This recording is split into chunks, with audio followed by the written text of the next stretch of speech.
everybody. Welcome to Payne Auto Talk with Chris Marshall of the Payne Street Team, brought to you by Payne Auto Group Valleywide and PayneAutoGroup.com.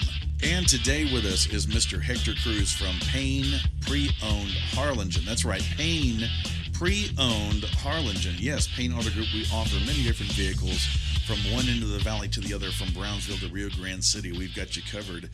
But we also do the pre-owned thing at all locations and some special stores, and one of them is being Payne Pre-Owned Harlingen with its sister stores in Edinburgh, also Weslaco, 2 locations in McAllen. And in Harlingen. That's right. Oh, there he is already.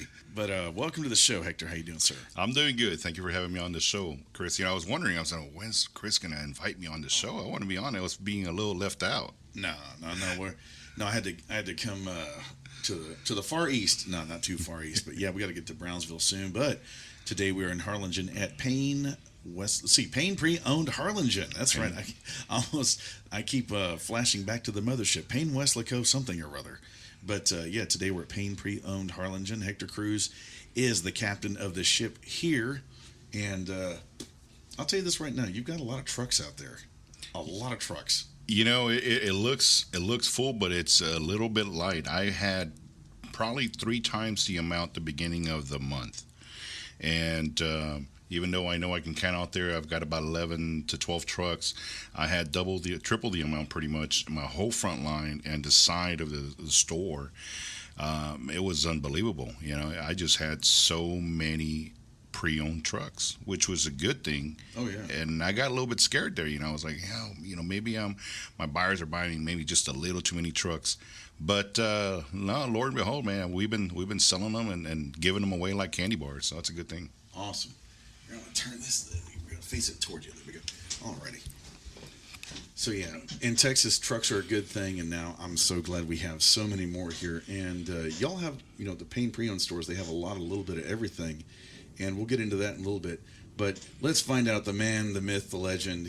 How long have you been the captain of the ship here at Payne Pre-Owned Harlingen? I've been at this location for 3 years. Wow. I was at our Brownsville location first. Mm-hmm. And as a matter of fact, Chris, December the 5th will be 5 years with the organization. All right. And the hits keep on coming. I love it. Let that phone ring. We love it.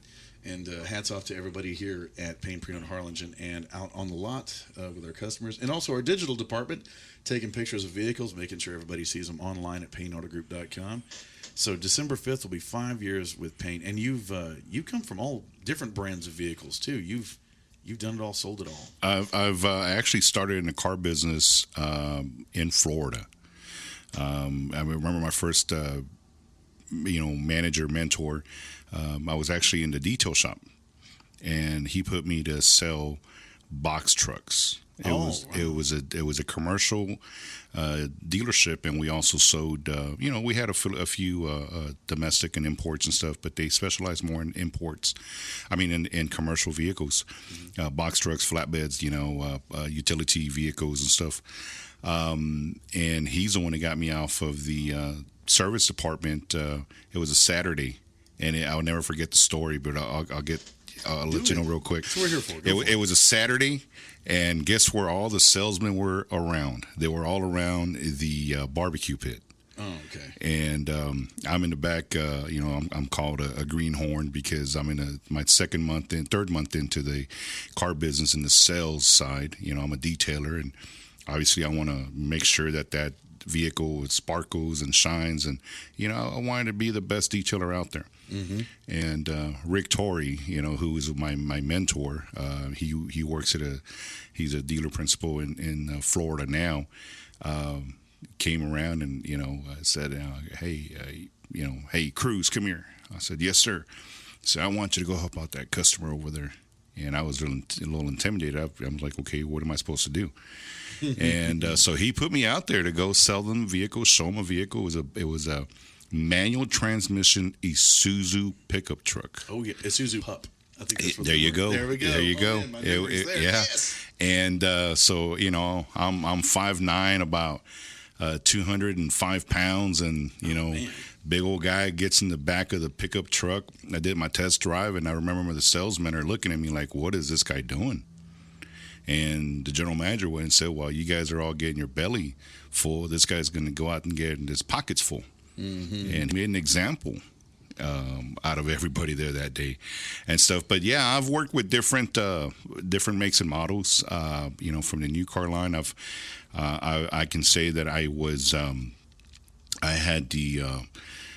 was able to work with 2 new franchise turnkey dealerships, nice. Open up the stores and beautiful Taj Mahals, beautiful dealerships, but with different makes and models. But I've worked in the used car side of it more than I have the new car side. I actually like the used car more than the new car side.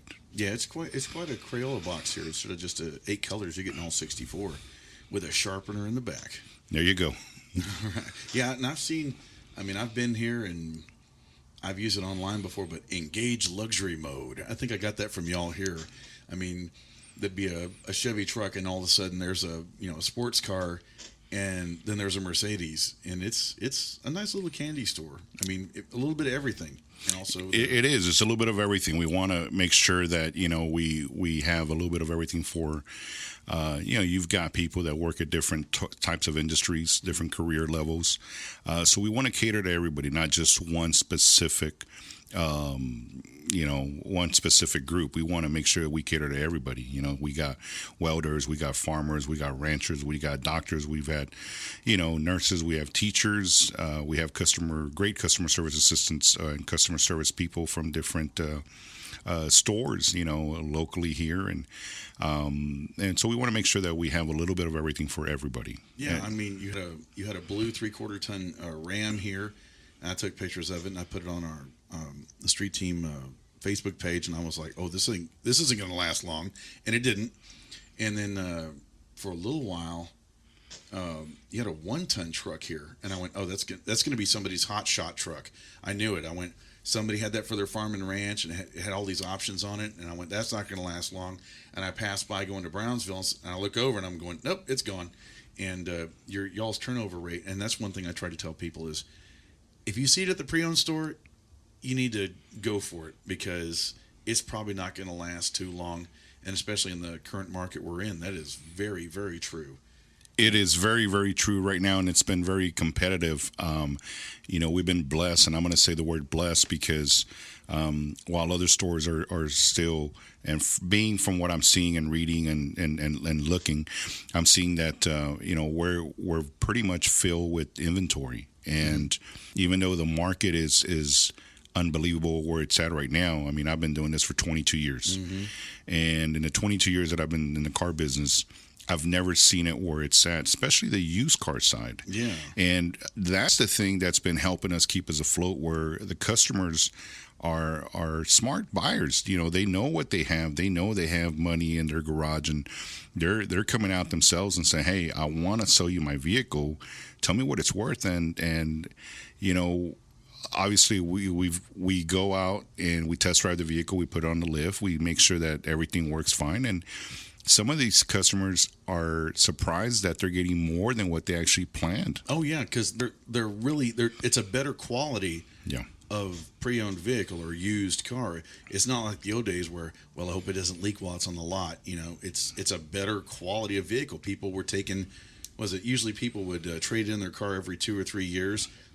Now some folks are holding on to them for 4 or 5, and they're great. Correct. And they're great. And one advantage I always push to people is, if you look at it, it's nice to have a new vehicle with a new car smell. But the thing is, if you're like, I want those options, I want this, I want this King Ranch package on this, or I want this Longhorn edition, or I want a Mercedes. Well, guess what? When it comes here, it's taken care of, and you're, what's the saying? Pennies on the dollar. Pennies on the dollar. And I'm gonna read something to you, and then people say, well, why do I buy a used car? Well, one, they cost less. Okay. Bing. 2, their less depreciation means a better investment. Mm-hmm. Okay. Lower insurance rates, believe it or not. And you have options and a bigger selection. And so why would you not want to buy a pre-owned quality vehicle, especially from the Payne Auto Group, knowing that you have a big selection. Yeah, we have a draw from one end of the valley to the other. And that's one thing. If a customer comes to Harlingen, they go, hey, we got this car, but it's in McAllen. Oh, hold on, hold the phone. And you guys can call it McAllen and bring her over here. And then Bob's your uncle, and it's all good to go. That's right. That's right. And we have a great work ethic here within the Payne Auto Group and the Payne family. You know, I'm able to pick up the phone, dial four numbers, and the other manager picks up, and you know, we communicate, and you know, vehicles are available, and let's go. You know, here's where the problem is, and you talked about it. The way the market is, some of these cars. You know, we tell people, hey, we're not trying to just sell you a vehicle. We want to change your life. But the vehicle that you're looking at, we have 14 stores throughout the group. Oh, my God. And we have over 300, 400 employees. Keep in mind, if the vehicle you're looking at is in the upper valley or another part of the valley, you also have some people in the other part of the valley looking at that same vehicle. So there's been times where we think it's available and we go through the whole thing and vice versa, and that vehicle just got sold. You know, customer comes in and, hey, we're like, Mr. Customer, you know, it just got sold. But here's the great part. Because we have numerous stores, we have something particular or another selection for you available. So for the pretty much, you know, we find a seat or we find a car for every customer. Yeah, and personally, it happened many moons ago. I was actually doing manual data entry. Oh yeah, and I was going to call it the purgatory of data entry for those out there in the audience. Yes, if you're doing manual data entry, you know where I'm coming from. And it's when Payne Auto Group kind of started taking off, PayneAutoGroup.com, I should say, started taking off. And I was passing through Ed Payne Motors, the mothership for Mopar, and I heard a salesman talking to a customer, and she goes, well, I'd like a 300C. And do you have one pre-owned? And they go, well, we don't. And I walked by and I went, actually we do. It's in Brownsville. It's silver. It has, you know, these kind of wheels. It's, you know, and really? And I went, yeah. And Austin Payne, he's walking by. He's like, hey, what's going on? I said, oh, she's wanting you know, 300C, and this store doesn't have one pre-owned, but there's one in Brownsville. And the sales associate, he's looking at me like, why are you horning in on my business? I'm sitting there going, hey, I'm the street team guy. I'm doing manual entry. I've seen this car for the past couple of days. It's in Brownsville. He dialed his 4 numbers, got on the horn. We had it there within 30 minutes, and she was thrilled.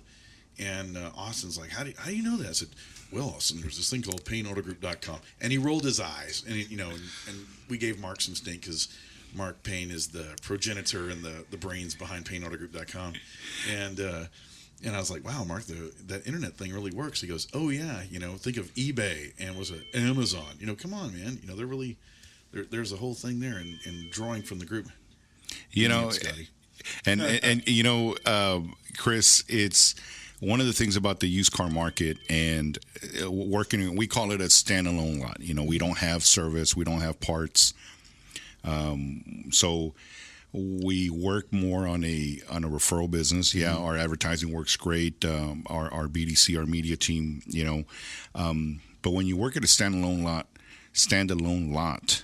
You have to make sure you know what you have out there. Yeah. Every single vehicle out there. Now, some of these cars no longer come with a manual. Oh, yeah. So you have to either go to we go to our technology, you know, look for it on YouTube, look for it on social media, look for that particular vehicle, that year model, and you can actually download the manual. Yeah. So you download the PDF file, but one of the things that we tell these guys is you cannot sell what you don't know. You have to go out there. You have to. Our inventory, our constant is our flow is our turnover ratio is so fast that by the time they're done, you know, the car's sold, we get another one and we get something. You know, I'm going to go to Volkswagen. You have Volkswagen. You have different entry levels. You know, and so you have to know every entry level on that one. Same thing as you do for certain SUVs, certain trucks, you know, just because it's a truck.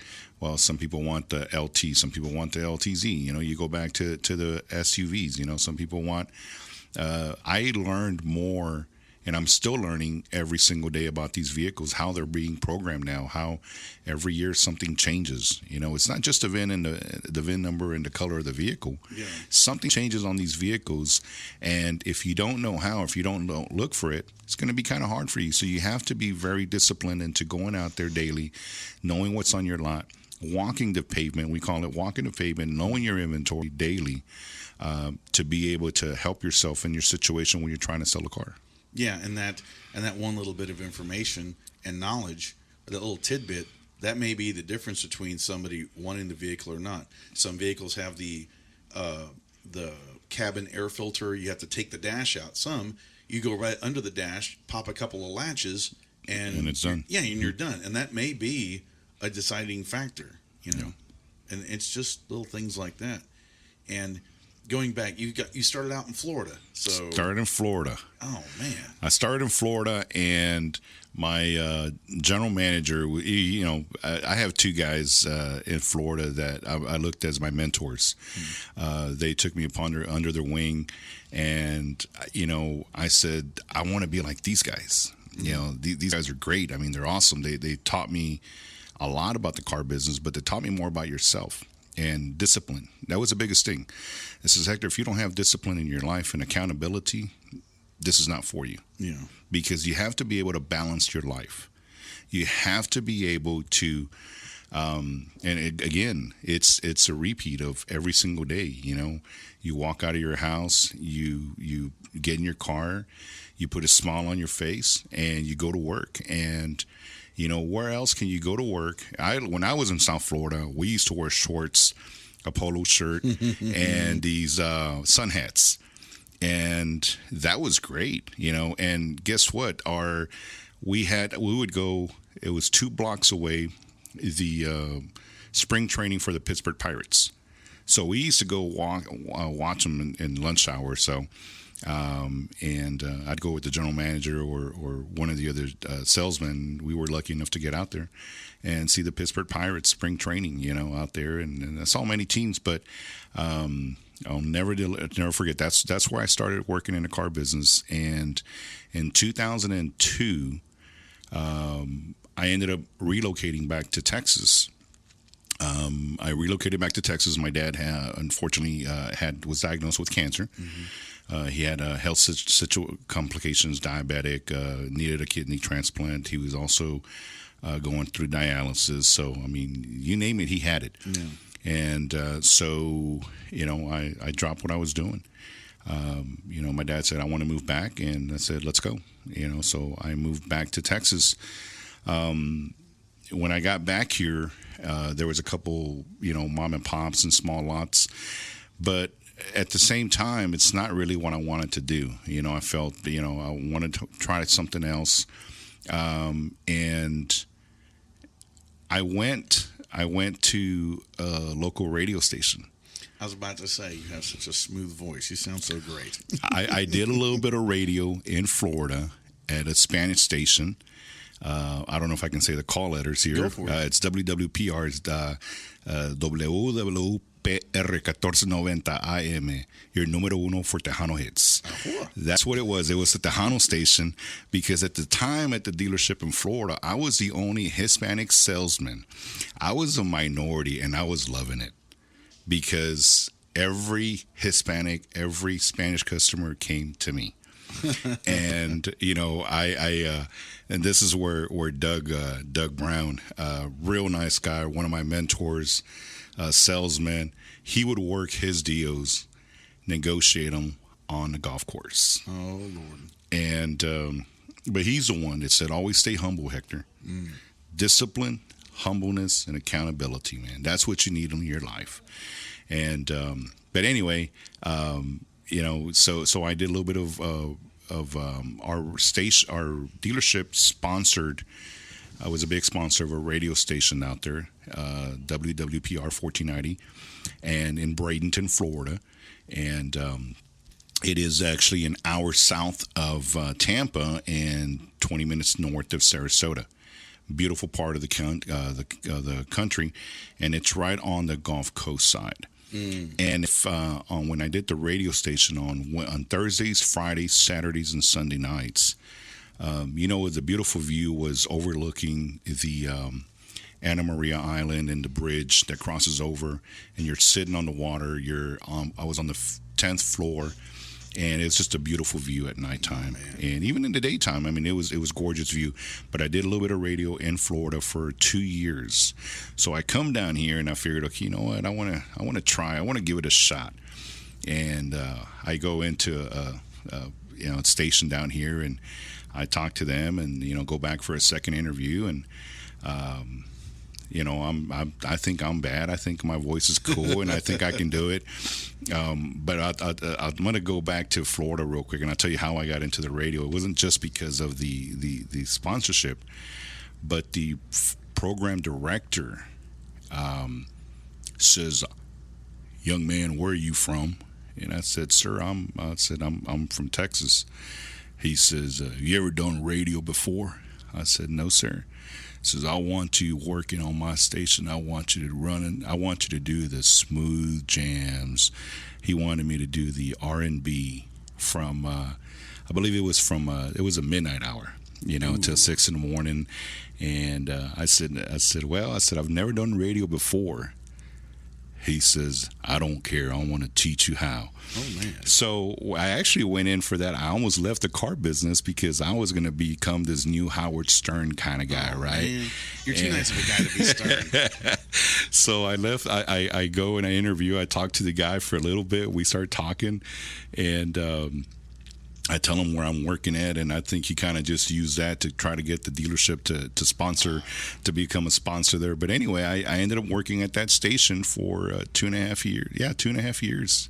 When I moved back from Florida to Texas, we moved back down. I came down and interviewed a couple times, and they said, "Well, you don't have the voice, and you don't have the accent, and you don't have this, and you don't have that." So I got a little bit bothered by it, and I said, "Well, what is the voice, and what is the accent? I mean, what is this, and what is that? What are you looking for?" You got it right here, man. You sound better than I do right now. And I said, "Man, I got the look. What are you talking about? It's give me a mic. I'll put me behind the mic, and let me run the motherboard, and I know exactly what needs to be done." And I guess I didn't have all that stuff. So, más música y más. Estás escuchando, So I said, no. I said, all right, So I was like, you know what? Maybe radio isn't for me. Let me go back to do what I know, what I love to do, and what I can do best. And so I applied. I went to this dealership 4 times. And every time I went there, the salesman would tell me that the GM was out or they were not hiring. So I could never get a hold of the GM. And finally one day I said, "You know what? I'm just going to stay here." I showed up at 9:30 in the morning, and the GM was not in sight.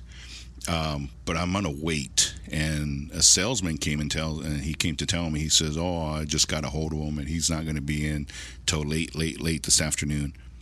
I had nothing to do. I figured I'll wait, and I told him, I said, "I'll wait. I'll stick around." I said, "That's okay. I'll stick around." I said, I just kind of want to watch the store and see the flow here and see what's going on. And,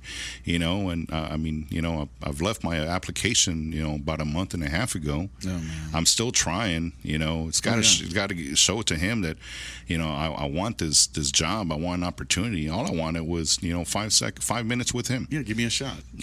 And so, believe it or not, the general manager shows up around 4:30. I guess he had some meetings and stuff like that, what general managers do. And not on the golf course. He shows up, and so I introduced myself, and I always remembered to have that firm hand grip, not too firm where you're going to, you think you're trying to intimidate him, just firm enough to say, "Hey, I mean business and stuff." And I spoke to him, and he really didn't want to give me the time of day. I said, "Sir," I said, I've waited for you, several times. I've come by. I've left my application. I've called you. At the time, I don't even think I had an email back then. So I said, "Is 5 minutes out of your time too much for you?" I said, "I just want an opportunity. Hear me out." And he did. He says, "Why don't we schedule an appointment for next week. He said, I am gonna hire somebody. I don't have 5 openings. I only have 1 opening. But there's 2 other gentlemen that I want to interview first, and then we'll take it from there. And I said, well, why don't I just save you the time? Interview me right now, and then make your decision when you interview them. I guarantee you're going to want to hire me. And so, he said, your persistence is what pays off for me, Hector. You stuck around. You showed me. I told him, bring me on board for 2 days, 3 days. If I don't sell anything in a day or 2, then you can let me go. I'd been there all day, saw the traffic, knew that store was a good little store, and I wanted to work there. It was not a big franchise store. It was a standalone lot from another dealership, a competitor, and said, I'm gonna give it a shot there. And I was there from 2003 up until 2008. I was there, and he showed me how to work my deals. He showed me a lot of the magic. He's one of my mentors down in the valley. This guy is just, he was just an old car dog, and he showed me and taught me what I wasn't taught in Florida. Yeah. And it was about family, Nice. Because I had all these other things in play, but at the time, he's the one that showed me the structure about my family and how to balance everything else out as well. Okay. So yeah, I worked in the dealership for a while there. Yeah. And stuff. So and then after 2008, after the our issue with gas and everything else, and the crash and stuff, I went to go work for. I got an opportunity to go work for another competitor. I don't know if I can say I won't say the name, but one of the. It's another brand. It was a Nissan brand, okay. And that store. I'm telling you, man. I thought I had discipline in my life. Oh man. But this store, even as a manager, you could not show up 1 minute late to a meeting. Oh, they cracked the whip. They cracked the whip. You had to show up 15 minutes before you were scheduled to start. Wow. For your meeting. Dang. So, shirt and tie was great. I lost the shorts. I lost the polo shirt. No more sun hat. I went from that to working at before I came to this Nissan dealer. I was wearing blue jeans, and it's funny because every store or every competitor has their own style. And I went from wearing shorts and hats to wearing boots and jeans every single day to work. That became part of my lifestyle. 7 days a week, boots and jeans and a hat. And when I left there and I went to a Nissan competitor, you talk about discipline and changing the whole way you present yourself. Now I'm wearing shirt and tie every single day. 15 minutes before. 15 minutes before. And because I went into this organization as a manager, I had to now not show up 15 minutes. I had to be there at least an hour before. Yeah, I was about to say as a honcho, but wow. Like clocking in with a blood sample or something to make sure it's you. Oh yeah, and it was, but it was more about, it was structure and discipline. Mm-hmm. Because we're a very high volume store, but you got to be on your toes at all times. Yeah, it sounds like it wasn't fast and loose. No. It was by the numbers, by the book. Wow. Yeah. So and I was there for from 2008-9 till 2014. Dang. 2014. I love working there. It was I had a job for life. They said, hey, I have a job for life, but I made a decision that it was in my best interest to leave, and I had an opportunity to go and open up a turnkey store, and it was ready to go. I was ready to go. It just, needed the salesman, needed the management and stuff. And, I spoke to my GM and I said, hey, with all due respect, I said, I love working here. I really love working here. I don't see myself anywhere else, but I have an opportunity. Yeah. And, I'm asking you, what do you think? Where do I stand 5 years from now with this company? Yeah. And, he kind of laid down the law and said, well, this is where I'm at. This is where this and this and that. And I said, okay. I said, well, this guy's feathers need to grow. My wings need to expand a little bit more. And as much as I wanted to stay, it was in my best interest to leave, and I left to go open up a Toyota store. Oh. And, you talk about a store or a company or a brand that,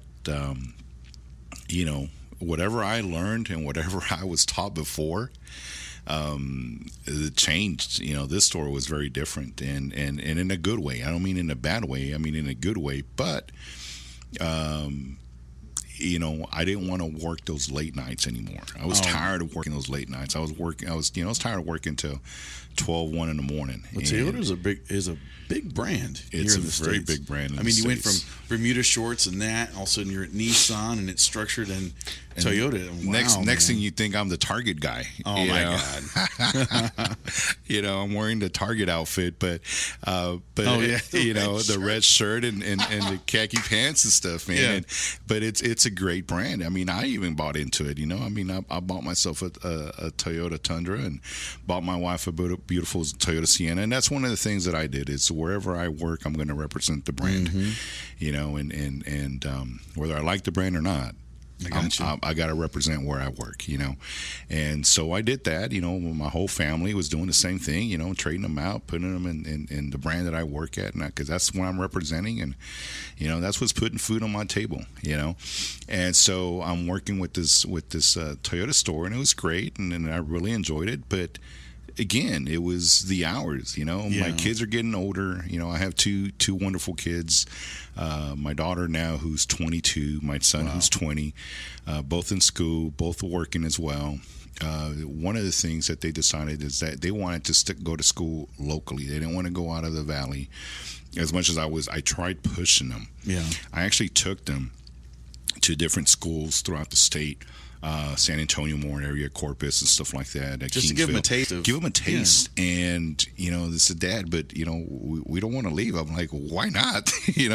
But it was because of the structure at the house. We became so close and bonded on everything that it was kind of hard for them to kind of fly the coop, as we call it, because leave the nest because we're so tight and bonded. I have my beautiful wife who's been by my side and very supportive of my choices that I've made in the auto industry, and the moves that I've made have always been to benefit and better my family and my situation and stuff. And so anyway, they decided to do that. So I was like, I'm kind of missing out stuff on my kids' stuff from school. Yeah.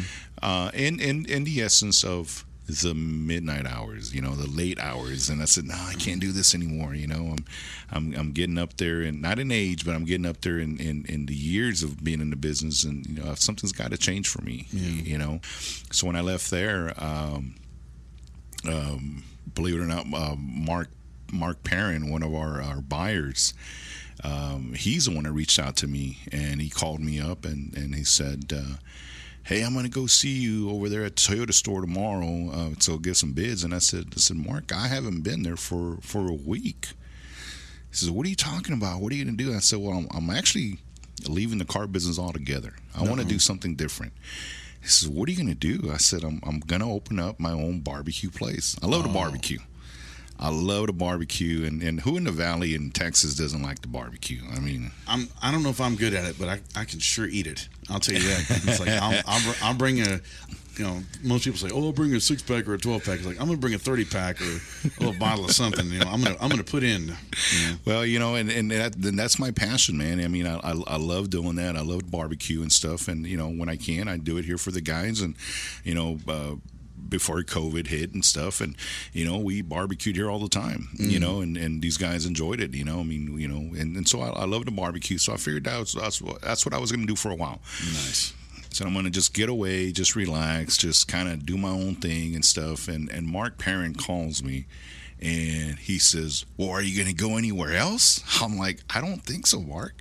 I said, I've had a few offers, I've had a few calls, but I'm kind of going to play things through.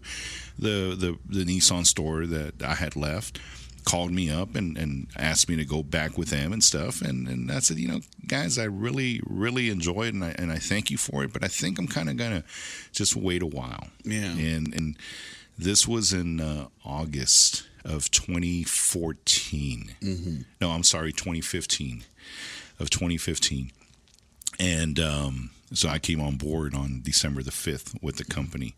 I get a phone call, and I'm sitting at the house, and it's Thanksgiving, or a couple of days before Thanksgiving, and I remember like it was yesterday. I get a phone call, and it was a Westlaco number, and I answered, and he says, "Is this Hector?" I said, "Yes, sir." "Who am I speaking with?" He says, "This is Mark Payne from the Payne Auto Group." I said, "What can I do for you, sir?"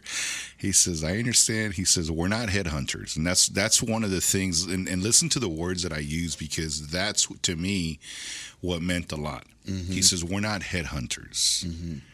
We're not just looking for anybody. We're looking for the right people. Mm-hmm. And we understand that you're no longer working where you were at." And I said, "That is correct." He says, "And I'd like to see if you'd be interested in coming on board and talking to us." He hadn't offered me a job yet. He just wanted to interview me. And I said, "Sure." I said, let me get back to you. I said, because I really don't know what I'm going to do. I really don't know what I'm going to do. And I'm going to just kind of play it by ear for right now. He said, "Well, before you do anything, just give me a call. Give us an opportunity." Mm-hmm. I said, "All right, sir, I will." So he called me back the next day. He said, "Hey, you giving it any thought?" I said, "Well, I'm still undecided, but that's Mark's persistence." Yeah, I got to know that. I got to, I saw the difference between him and Austin, and I said, "Okay, now I know who works how and what, right?" Mm-hmm. And they're a great combination, right? So I said, "Okay." I said, "I'll tell you what." I said, "I really haven't spoken to my wife." I said, "But let me talk to her and let me figure it out, because I really don't know what I want to do. There is some options out there for me. I just don't know if I want to be back in the car business." Yeah. Do I think I was burnt out? No, I wasn't burnt out. I was just kind of wanted to try something different. Yeah.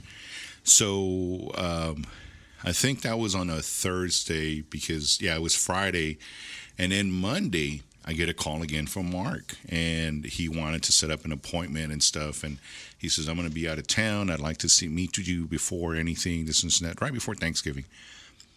And I finally said, "Okay, you know what, sir, I'll meet you." So he set up the meeting. That was on. I'm sorry. Let me backtrack here. It was before Thanksgiving, and he set up the meeting on a Friday for me to show up Monday. Mm-hmm. So we know how Mark Payne is. I mean, he's very cautious, but he's germaphobe, big time, right? Mm-hmm. And guess who shows up with the biggest cold? I do. Oh my God. And I'm in this office, and I'm sneezing and I'm coughing. My eyes are just tearing up. And I tell him, I said, "Can we reschedule, because I don't feel good?" I said, "Look at me. I came out with the bad cold on Sunday. I came all the way over here. I'm not going to cancel on you, but look at my code." And he said, "It's okay." He still interviewed me. We still had a chat for about a good 45 minutes. And his plan was to take me to Mission to go work with Freddie. Oh, yeah. Oh, wow. You two together? Holy crap. So I was supposed to go work with Freddie. Oh, man. Who's a great guy over there. Oh, yeah. He's a great guy. And so Brownsville was not even mentioned at all. Keep in mind, I'm from Harlingen. Yeah. But I've worked most of my car life out of Harlingen. I've worked when I was at Nissan, we had a store in Mission. So I worked at their used car lot in Mission. Yeah. So I traveled to Mission for 2 years every single day, and we know how that drive is, and that construction's still going through. Oh God, yeah. Oh, and it's still going on. Yeah, and then they opened a store in San Antonio, and they had it for about a year and a half, and so it was on 45 North in Judson, and so they sent me over there for the last 3 or 4 months. So I relocated, moved in a hotel. Oh Lord! For 4 months at the dealership over there, and I said, hey man, I got to get back to my family. I mean, this is supposed to be a short term, just until you find somebody else. But so I come back. The Taj Mahal is being built in Brownsville, and when I get there, I've worked. Like I said, I've worked most of my car selling days have been out of Harlingen. Yeah. So I knew, and I had a lot of customers throughout the valley, but not many in Harlingen because not many knew me. Yeah, it's like your stomping ground and you're everywhere else. Yeah. So when I finally get back to Harlingen, and I interview Mark, Mark interviews me and everything. We go through the whole process and stuff. He says, I really want you to sit down and talk to, we had our former, one of our former bosses, and he says, I want you to talk to him, and I want you to talk to Austin, and it was Ken Dillon. And, oh boy! And I'm like, okay. I said, I can't do it today. I said, look at me though. I said, I can do it tomorrow. Yeah. Give me a day. He says, okay. Well, let me set it up to then. So he set it up on a Wednesday. This was on a Monday, and I'm thinking, okay, I'm only going to speak to. Actually, it was just going to be Ken Dillon. Yeah. I show up. 5 minutes later, Austin walks in, Ken walks in, Bud walks in, and I don't know. I was like 5 managers, and I'm like, oh my god! I said, I know but I had a brief conversation with each and every one of them, and you talk about being intimidated. I'm like, okay, bug in a jar, man. I'm a big guy, but come on, I'm softer than a teddy bear, and stuff. So anyway, I talked to Austin, and that's when I first met Austin and Ken Dillon and Bud, and I want to say, I think it was Dan, and I don't remember who else. Oh yeah. And stuff. So, I was like, wow, man, this is top management. Yeah, I was about to say that's the head table right there. Yeah, I'm like, wow, I felt like I was going to be knighted right there or something, Or you're meeting the heads of the 5 families. Yeah, right.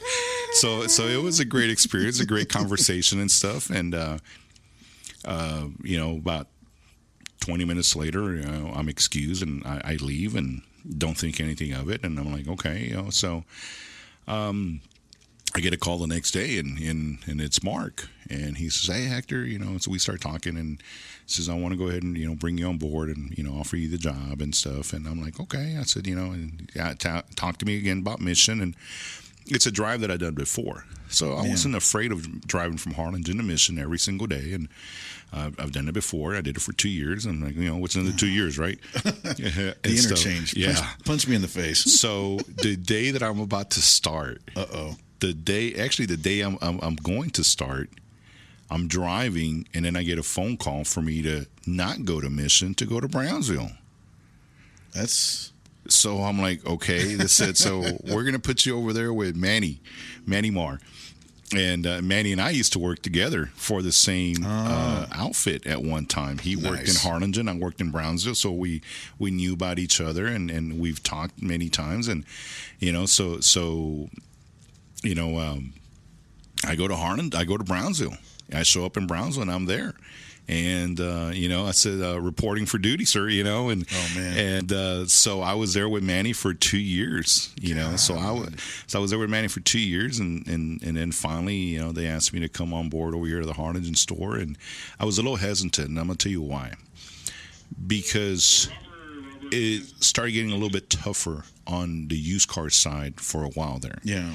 And again, going back to working at a standalone lot, you have to be on your toes and your A game every single day, because you're competing against big franchise stores, and the mom and pop note lots. So it's very competitive now than when it was 10, 15, 20 years ago. Yeah. It's not the way it was back then. And now you've got all these guides, you got all these websites that are professionals and teaching you how to buy a car and how to do this and how to negotiate. At the end of the day, it's about 2 or 3 people, and I'm going to say 3 because you've got the couple and you've got the salesman, coming into an agreement, mutual agreement that we can all always come on. You know, we can always agree on a mutual agreement, you know. Yeah. Let's find the right fit for your family. Let's find the right fit for you. It's 2 people agreeing, okay, this is a great car. You know, I tell people, tell me why you won't buy from me. Yeah. Give me 1 or 2 negative reasons why, you know, and I'll walk away. And for the most part, I'm not gonna pat myself on the back and say I normally sell everybody, but because it's how you present yourself and how you treat your staff gets that one customer. It's always with a smile. It's always a meet and greet, and it's always trying to find and dig and get the right information. You know, anybody can sell a car, but we don't want to just see that person once. We want to have them come back, and that's the thing about this store here. That's right. It's competitive. It's repetitive business, the repetitive customers coming back to us. You know, 6 months from now, hey, we had a flood. Guess what? We get a lot of customers that come back to us that are repetitive customers. They come back because we took care of them. You know, we listened to them. They've shopped around at other places. You know, and I always tell my sales guys, never put another store down, even our competitor. Yeah. At the end of the day, we're all in this as a family. We're all here to feed our families. We're all in this together. But you have to open up and listen to what the customers wants and needs and dig from there and take it from there. You know, and if we have the unit and we can agree on terms, then why not? You know, so it's about relationship building for future generations. We want to get that customers' kids, you know, and that's happened to me before many times, and it's a great feeling when you sell the parents, and then you come and now the parents are bringing you their kids that graduated high school, graduated college. Yep. Now you're selling them, and that feeling is great because you know that you've earned their trust. And they come back to you because they trust you. And, you know, I've had customers that when I was with the other competitors still come and look for me. And that's the best feeling of all, you know, because you've built that reputation out there. And it has to be clean, you know. You're going to have issues at times with customers. And again, it's humanly nature. I tell the guys it's going to happen. Yeah. Ignore it. Agree to what the customer wants within reason. Yeah. And let's move on. You know, put the smile on the customer and let's move on. That's all it takes. That's the same thing I did. I worked at a guitar shop for almost a year, and even after I stopped working there, I'd go to another shop, another music store, and hey, are you working here now? No. And they'd sit there and they'd say, well, hey, can you help me out with this? Sure. I don't work here. I don't draw a commission, but yeah, and I'll help you out. You know, it's how many moving parts does this have? What sound does this have? What's the advantage of this? It's like, here you go. What's your budget? Boom, there you go. And, you know, the sales staff that would be working there, they'd look at me like, why are they coming to you? It's like, oh, that's right. You worked down at that other place. Yes, I did. But, yeah, it's the same thing with a family-owned restaurant. Yeah. I mean, think about it. You know, I don't know, what would you never got your barbecue business going on. I've never got my barbecue business going on. And I'll tell you a funny story, though. The other day, I was driving home, and it was on Saturday evening, and my wife and I had gone to have dinner, and we're coming back, and I live out in Primera. And there's this empty lot right on the corner. It's a commercial size. And I told my wife, you know, if I retire in 10 years, because that's my goal. I have a goal. If I retire in 10 years the way I want to, and that place is still available, it might be not. It's been available for the past 40 years, 50 years. So, hey, what's another 10, right? That's right. If that lot's available, I said I would buy that lot, you know, and open up a small little place there. Just a weekend place, Thursday, Friday, Saturday, Sunday, closed Monday through Wednesdays. You know, whether it be breakfast or whether it be breakfast and lunch or whether it be just a barbecue place. I said, but that's going to be the thing that I do. And that's my dream. You know, I want to have my own little spot one day, and you know, no one's going to take better care of it than myself. That's right. Because I want to say that I'm a good expert on food. You know, I watch my own. I watch shows. I try to pick up things in here and there, and and you know, I watch all these masters, and you know how you do this and how you do this competitive thing. And at the end of the day, it's all about balancing the flavors, balance the salt, pepper, balance the heat. Put the meat on the right temperatures, you know, the briskets and stuff. You know, you could you know, put all these marinades and stuff, but you're taking away the flavor from it.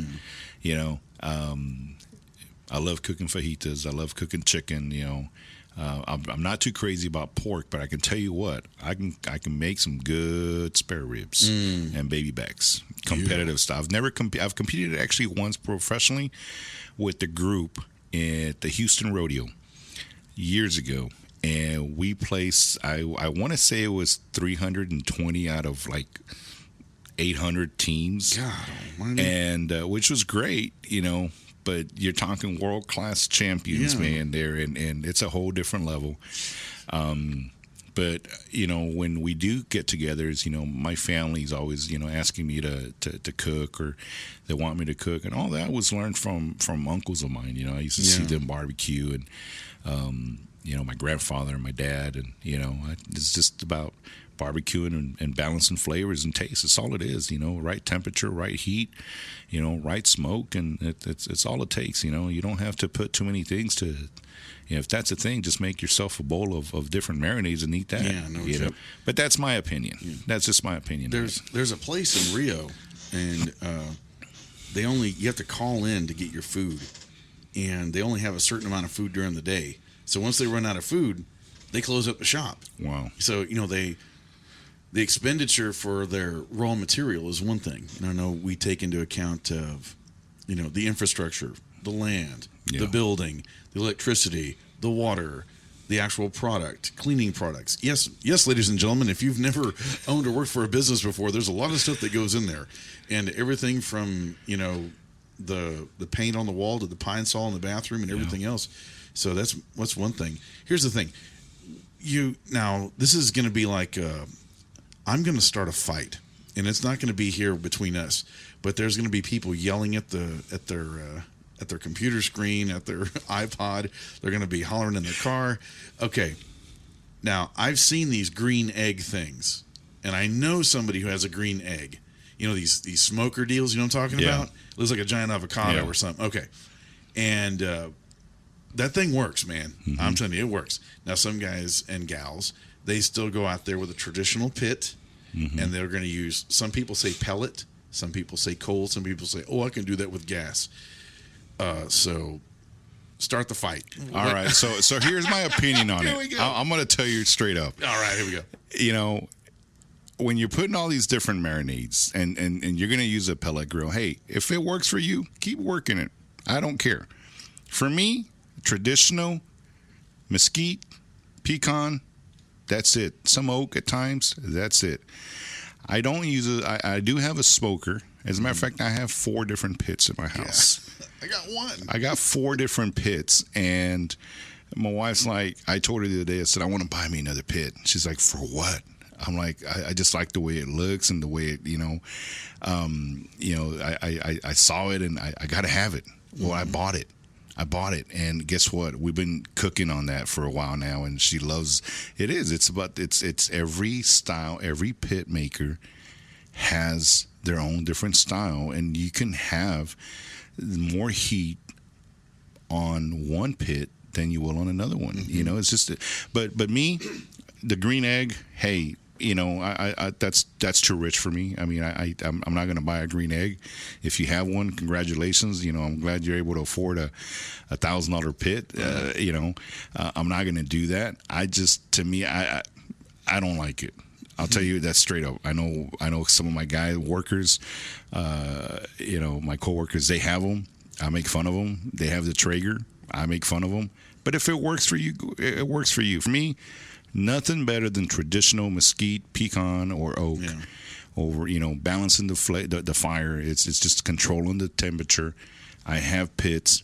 They're all real pits. I don't have a Traeger. I don't have anything electric hooked up. Yeah. I don't need no little engine or fan to blow the temperature in there, or a computer or any of those things. If you know how to cook and you want to call yourself a real competitor or barbecue master, then use traditional way. Oh boy, that's the way I want to say it. All right, we're going to go to line 1. We have a complaint. No, I'm just kidding. We don't have lines. I think Roger's. I see Roger right there, because Roger's got a green egg and a Traeger and stuff. But he's looking at the window. He's looking at it like, what are you like? No. Well, one thing is, it's my pastor. He has one of those green eggs. I was like, why'd you get that? He goes, well, my dad, that's what he does. He does briskets and he cooks. That's his hobby. I was like, well, why did he give that one to you? Oh, because he got a bigger one. So he handed off the smaller one. Well, I will say this, is I've eaten food that has been cooked in the Traeger. Mm-hmm. Now, which one's the Traeger? The pellet. Oh, okay. Because I've heard about pellet grills. I haven't really seen one. Yeah. So I've been at a barbecue where they were using a pellet. And at first I was a little like, oh, come on, man, hurry up. This thing's like taking forever. And it looks like rabbit food, like large things of rabbit food. It's exactly what it looks like, But I tell you what, the chicken was cooked thoroughly, and that's hard for a lot of people to do, whether you do a regular smoker or regular grill. For it not to be dry. And cook thoroughly, okay? Especially chicken. They made some baby back ribs, and they were cooked thoroughly. It had a good little color to it, had a good little taste to it. But for me, I like just traditional. I don't like anything fancy.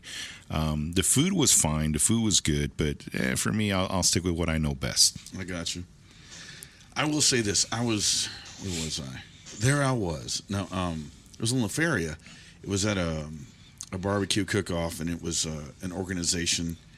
And I'm gonna do a name drop, and I was there with Leroy Veland, who is some people think he's a part of Payne Auto Group, and he's actually he's built into one of the buildings. Mm-hmm. He's a cost overrun. No, I'm just kidding.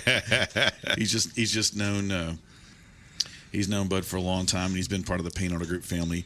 And he invited me to this deal, and they're all doing different salsas.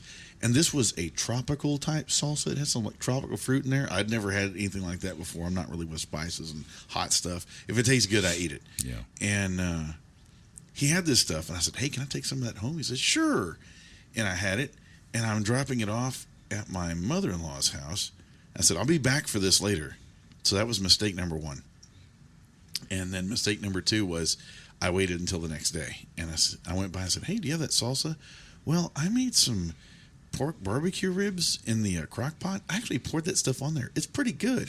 So I'll let you. I'll tell you when we're off air, about how it was kind of made. And I'm curious now, because I was told, and this is what I was told. Some people use Dr. Pepper, but in a slow cooker, you put your ribs in there, and you put root beer in there, and you put that thing on low for like 8 hours. Drain it off, and you put your sauce in there. And I'm going, I need to make some of that. I've never done it, but I've seen it on videos and stuff like that. People, again, there's a lot of creativity out there. Where a lot of people would say, "Hey, I'm going to try this. I'm going to try that," and it works for them. And if it works for you, hey, whatever works for you, whatever your flavor and your taste is like, go for it. I mean, that's what I say. But for me, it's all traditional. It's just stick to what I know. Yeah. Will I ever buy a Traeger? Will I ever own something like that? Maybe someday I will. If it's pre-owned. It comes with a 3-month, 3,000-mile warranty, 72-hour exchange. Yeah, but if you see, we have our nice size Payne pit outside. We've got a big old competition barbecue pit out there, and when we turn it on, we have customers stopping by. Even if they don't buy a car, they stop by. Hey, what do y'all have? And we'll give them some chicken, hot dogs, whatever we got going on the grill that day. And we've got repeat customers that come in and join us for lunch at times, and we're okay. And it's something that we want to do and get back to doing more often. For the community. We had an event here a while back, and you remember the the coffee. Coffee and cars. Let's talk about that. Let's talk about that.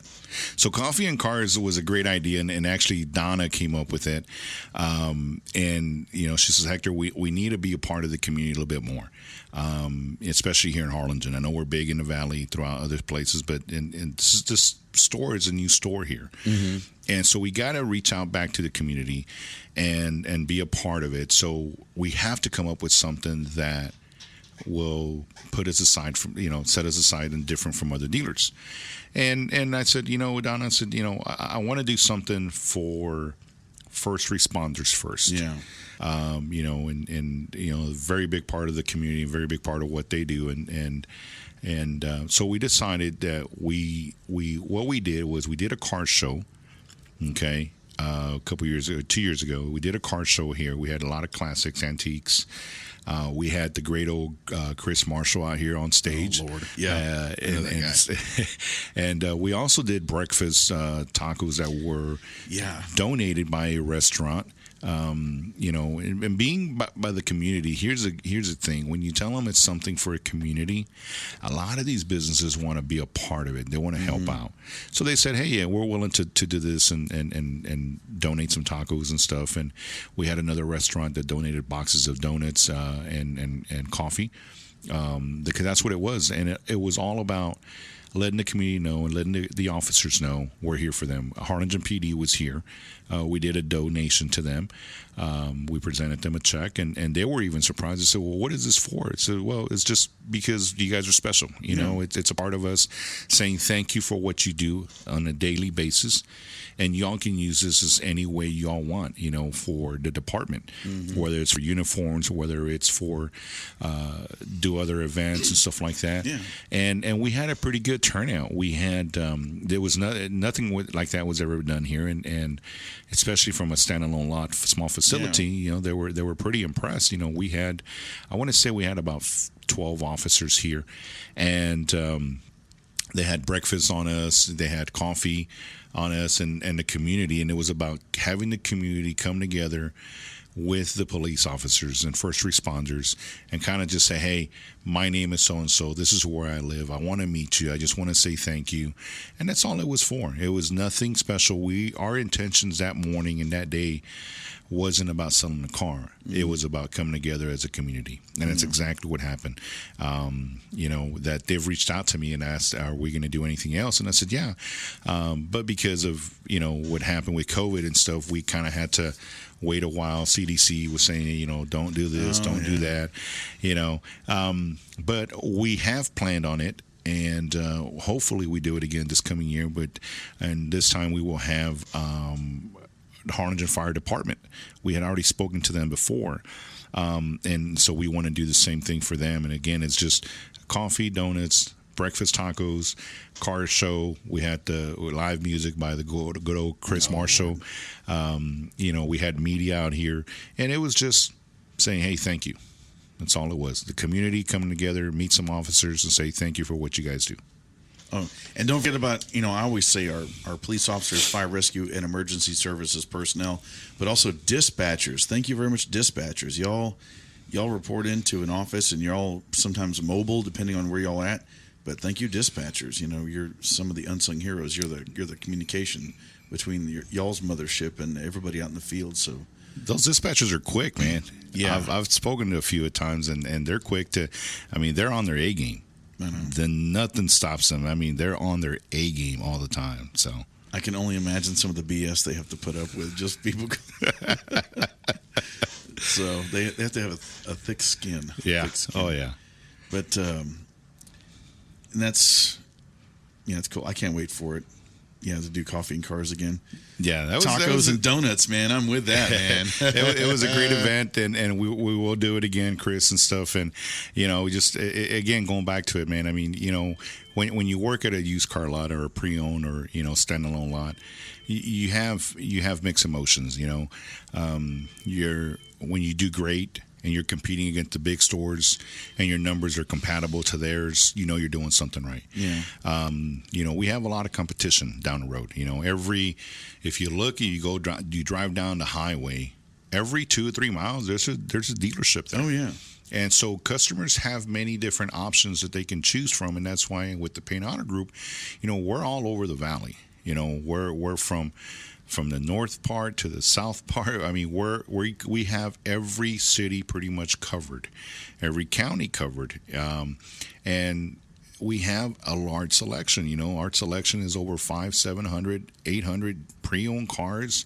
Our new car inventory, you name it, we have it. Yeah, and that's on the internet too. I mean, it's updated I remember when it was updated every hour, and now it's updated every 10 to 15 minutes. So if you're on PayneAutoGroup.com, if you come back to it, refresh after about 10 or 15 minutes. And the great thing is that we're able to reach out. When you say the internet, we're able to reach out to not just people in the valley, but all parts. So we've had people that come in from Colorado, different parts of the country, Tennessee, that the blue quarter ton that you talked about actually was sold over the internet. And it was a customer that came in, saw it on the internet, said, hey, it's priced right, exactly what I want. And so we sell a lot of our inventory also from internet customers. We call them the smart shoppers, and they go to the internet. You can pretty much do everything there. Just walk in, meet the salesperson, and go straight into finance. After that, because you can do everything. I think Weslaco Ford, they had one of those Raptor Baja Shelby things. I mean, it was awesome, and somebody from Seattle or something got it. I mean, that's the Pacific Northwest. Yeah. And I'm sitting there going, wow. It's like, this internet thing really works. Just ask Jeff Bezos and all them. They're launching when we drive somewhere, when my wife and I or my family, we go vacation or somewhere or something, one of the things I'm always looking at is, where is this vehicle from? And when I see vehicles, whether I'm in Houston or I'm in Louisiana, I love to go to Louisiana. And I don't like Cajun food, but I love going to Louisiana and stuff. And I don't gamble. It's very casinos. No, it's very historic, and I love seeing. I like the historic sites of it, but. Going back to it, when I see cars, driven around, and I see Payne, let's just say I see somebody from the valley, or especially if it's a Payne car, I've actually paid for it, and I don't do this. I don't put it on the air or anything, but I'll share this with you. Is I've had the experience where I've been eating at a restaurant, and it happened to me in Beaumont. I paid for the customer's vehicle, and they were driving a Payne car. And they pulled into the restaurant, and so I kind of talked to them a little bit and stuff, and I found out where they bought it from and everything. And when I left, they were still there, and I told the server I wanted to pay for their tab and stuff. So little things like that I'll do, especially for a Payne customer. They don't have to know who it was from. It was just a Payne employee and stuff, and that's all that matters and stuff. But I like seeing, that's one of my biggest things when I'm driving on the interstate. I want to see that name tag in it, and I see that badge, Payne. You got to wear it proud, and you got to wear it, whatever company you work with.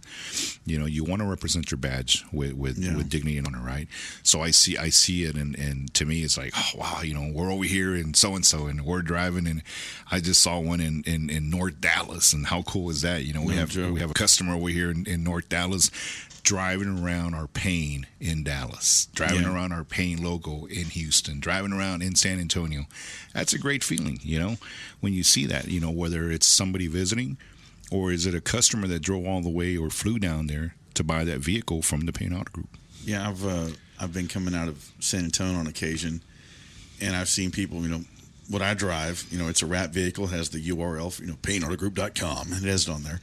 And, I've seen people drive up, and I kind of look at them, and they're looking like, who is this guy? And I wave, and then down the road I see them, and their passenger is on the phone, and they're sitting there. All of a sudden I went, hey, that's our website on the phone. It's like, it's working. And it's like, I'll tell Mark, hey, getting any hits out of San Antonio? Why? Well, gal was on her phone, and in the passenger seat, she's sitting there. I saw cars on there. And then she's looking over at me, and she just keeps shopping for cars. I'm like, okay, they're looking at the website. The technology is changing, and the way of buying vehicles nowadays is changing as well. So we have to adapt. We have to adapt to what's going on in society. We have to adapt to the wave of the future. What we and how we used to sell cars 10 years ago, 15 years ago, 20 years ago is no more. You have so many guides.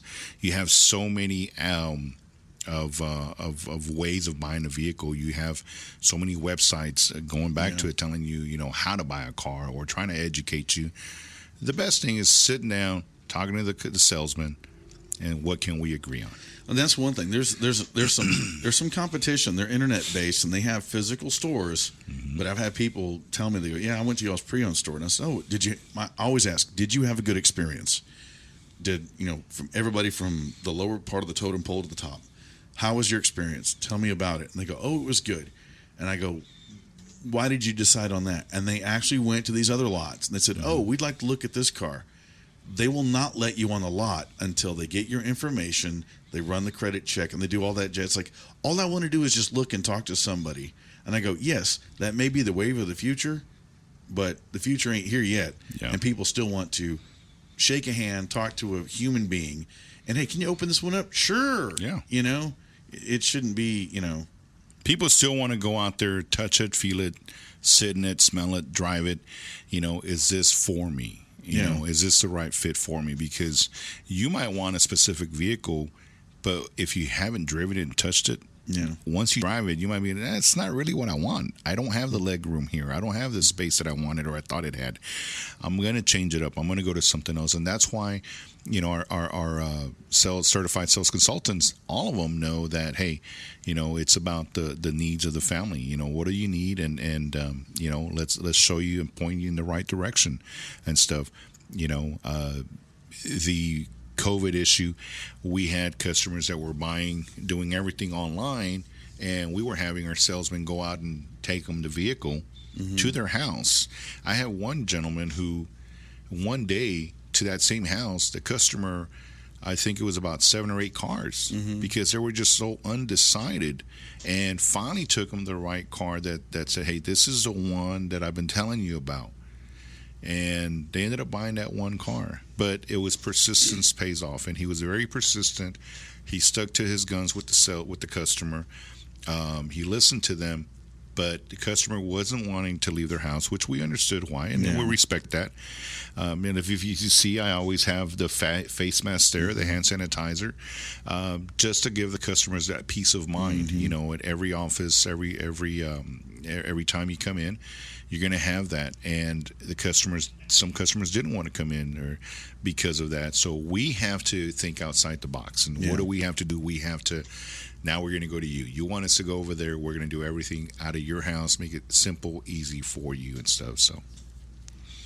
And I know they appreciate that. I mean, I'll say this. There's 3 guitars in my arsenal that I played, and I got 2 were gifts, and one of them was mail order. And believe it or not, and that's the one, if you see me live, the acoustic guitar I play live, that's the one that was mail order, because the company had such a reputation at the time, and I ordered it up, and it's been my workhorse. I mean, it's got battle scars on it, and it still puts out the poop. And I was real, skittish. I was like, wow, I'm mail ordering a guitar, and because when I go, if I'm going to play it, I want to touch it. I want to hear what it sounds like. Does it have any problems? What kind of setup do I have to do, and whatnot? And, sometimes it is, like I said, the brand, has such a, not a stigma, but a reputation behind it that, yes, I can trust this. And I tell you what, and I hit it out of the park, so much so, 1, the company changed its name. 2, they don't offer that guitar anymore. And there's nothing wrong with a pre-owned guitar. And I go online sometimes and I'm looking like, I wonder how much another one just like that would be. And I'm going, yikes. But I know what I'd be getting because of that quality control. Correct. And it sounds like y'all have it pretty much locked down here. And also, yes, the barbecue pit will be lit here at Payne Pre-Owned Harlingen. Yes, Texas Roadhouse is next door. But if you're into barbecue as much as you are, people probably... No, they don't have to. Yeah, get a better deal here. No, but we invite all people from the Rio Grande Valley and people that listen to us, and previous customers and all customers and non-customers yet. give yourself an opportunity. Come on down to Payne Pre-Owned Harlingen here in Harlingen. You will not be disappointed. I will guarantee you that much. We got a great staff here, lots of years of experience. I have a few veterans who've been in the car business for 30 plus years. So they've been in the business for quite a while. So they have a great customer service retention. And that's the biggest thing, is when you're able to work your customers and repeat customers, and they're bringing you them. And then we've got a couple young guys who are just hustlers. We call them little lot lizards. I mean, these guys are out there. They're outside all day, and I try to tell them when it's hot, hey, get some water. Just come inside for a little bit and cool down. No, boss, I need to be outside because if that one customer comes in and stuff, and they're just eager, and they've done they've been with other type of career fields, and they've been now with me for about 2 years. I've had the same team with me, I want to say a little bit over about 2.5 years, shortly after I came over. That's a long time for a crew. Yeah. For as long as I've been in the car business, that's a long time for a crew. Yeah. Because it is a revolving door. People, change and they go here and there, and a lot of times they come back to Payne Auto Group. But yeah, even a year. That's a long time. Yeah. And over 2 years, you got the same crew. That kind of says something about what y'all going on here. And so the Green Eggs and Traegers as a trade-in down payment, is that what we're talking about? We'll take that in a trade too, You got a boat? Oh my God! We do. We talking about boats. We do take boats. We do take anything that runs. We'll take. I just took in a what is this thing called, the three-wheel motorcycle? You're talking a Can-Am? A Can-Am. Yeah. It's actually in the back. Oh, I just took it in on trade with 4,000 miles, right? And I looked at that thing and I was like, man, I said, look at what we're at now. A slingshot. Slingshot. Is that the one you drive, not the motorcycle? It's a motorcycle. Okay, that's just the regular Can-Am. A Riker or something like that. Yeah, but there's one. It's called a slingshot, and you sit in. It looks like a dune buggy, but with three wheels. No. This is a motorcycle, and it's a pretty cool little deal. So we just took that in on trade. So we'll take boats in on trade. I will say this: I worked for a different dealer at one time, and we took in horses and cattle. That's Texas right there. That's awesome. You talk about two men sitting down and shaking it, shaking their hands and stuff, and just saying, coming to an agreement, good old Texas style. Trading in a horse or a cow as a down payment, right to the pit. Yeah, and this is years ago. Not the horse. This is years ago. Of course, a lot's changed now. But that's one of the things in the used car market and the new car market. We have to stay updated with the new laws and rules that are coming up daily or quarterly, monthly. And you have to be very organized, and you have to get down to the T's on everything, and that's one of the things with the Payne Auto Group, and we make sure that everything is done the right way. We do nothing that's unethical and straight to the point. And I've seen where Mr. Bud comes in at times, and we have customers on the table, and he'll go shake their hand and stuff, and that right there says a lot to the customers. When you have the owner coming in spontaneously, just shows up and wants to shake hands with the customers no matter what, and talks to them for a little bit. And I've had people freak out. They go, that Bud Payne, he came up to me and he talked to me. He talked to me for like 10 minutes. I go, yeah, that's Mr. Payne, that's Bud. And they go, nobody else does it. I went, well, maybe not, but at least here we know. Yeah. It's like, that's where we're at. Yeah. And they it's not that they couldn't wrap their head around it. They just don't see it on. It's like, the CEO is going to sit down with me and talk for a little bit. It's cool. It is cool.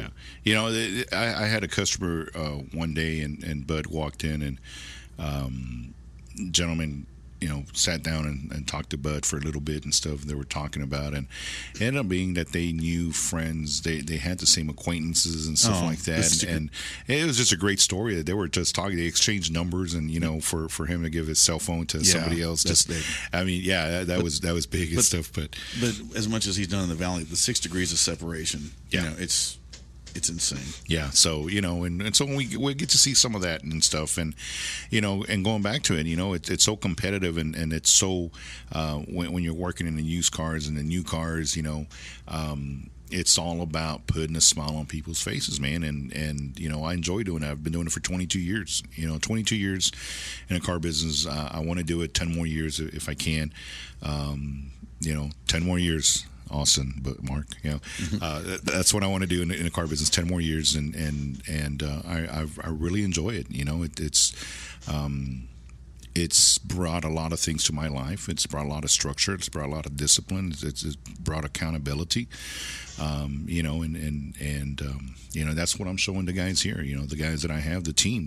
Because it takes a while to build a team together. Oh yeah, and to keep it, and to maintain it, and you're gonna have your ups and downs and stuff. And sometimes you have guys that leave, and they think they're doing it for the right reasons. And then they're calling you back. Hey, 5 months later, can I go back and this and this and that? And I'm like, yeah, I you left in great terms, and I always will give you the ability and the opportunity to go and experience what's out there. And if you think it's great for you, I want you to work out for you. Don't burn what you have, know. And if it doesn't work out for you and you want to come back, then let's go for it. And that's where it's been at. Again, the team that I've had, it's been with me for a while, and which is very hard. And my job is to guide them and mentor them and mold them.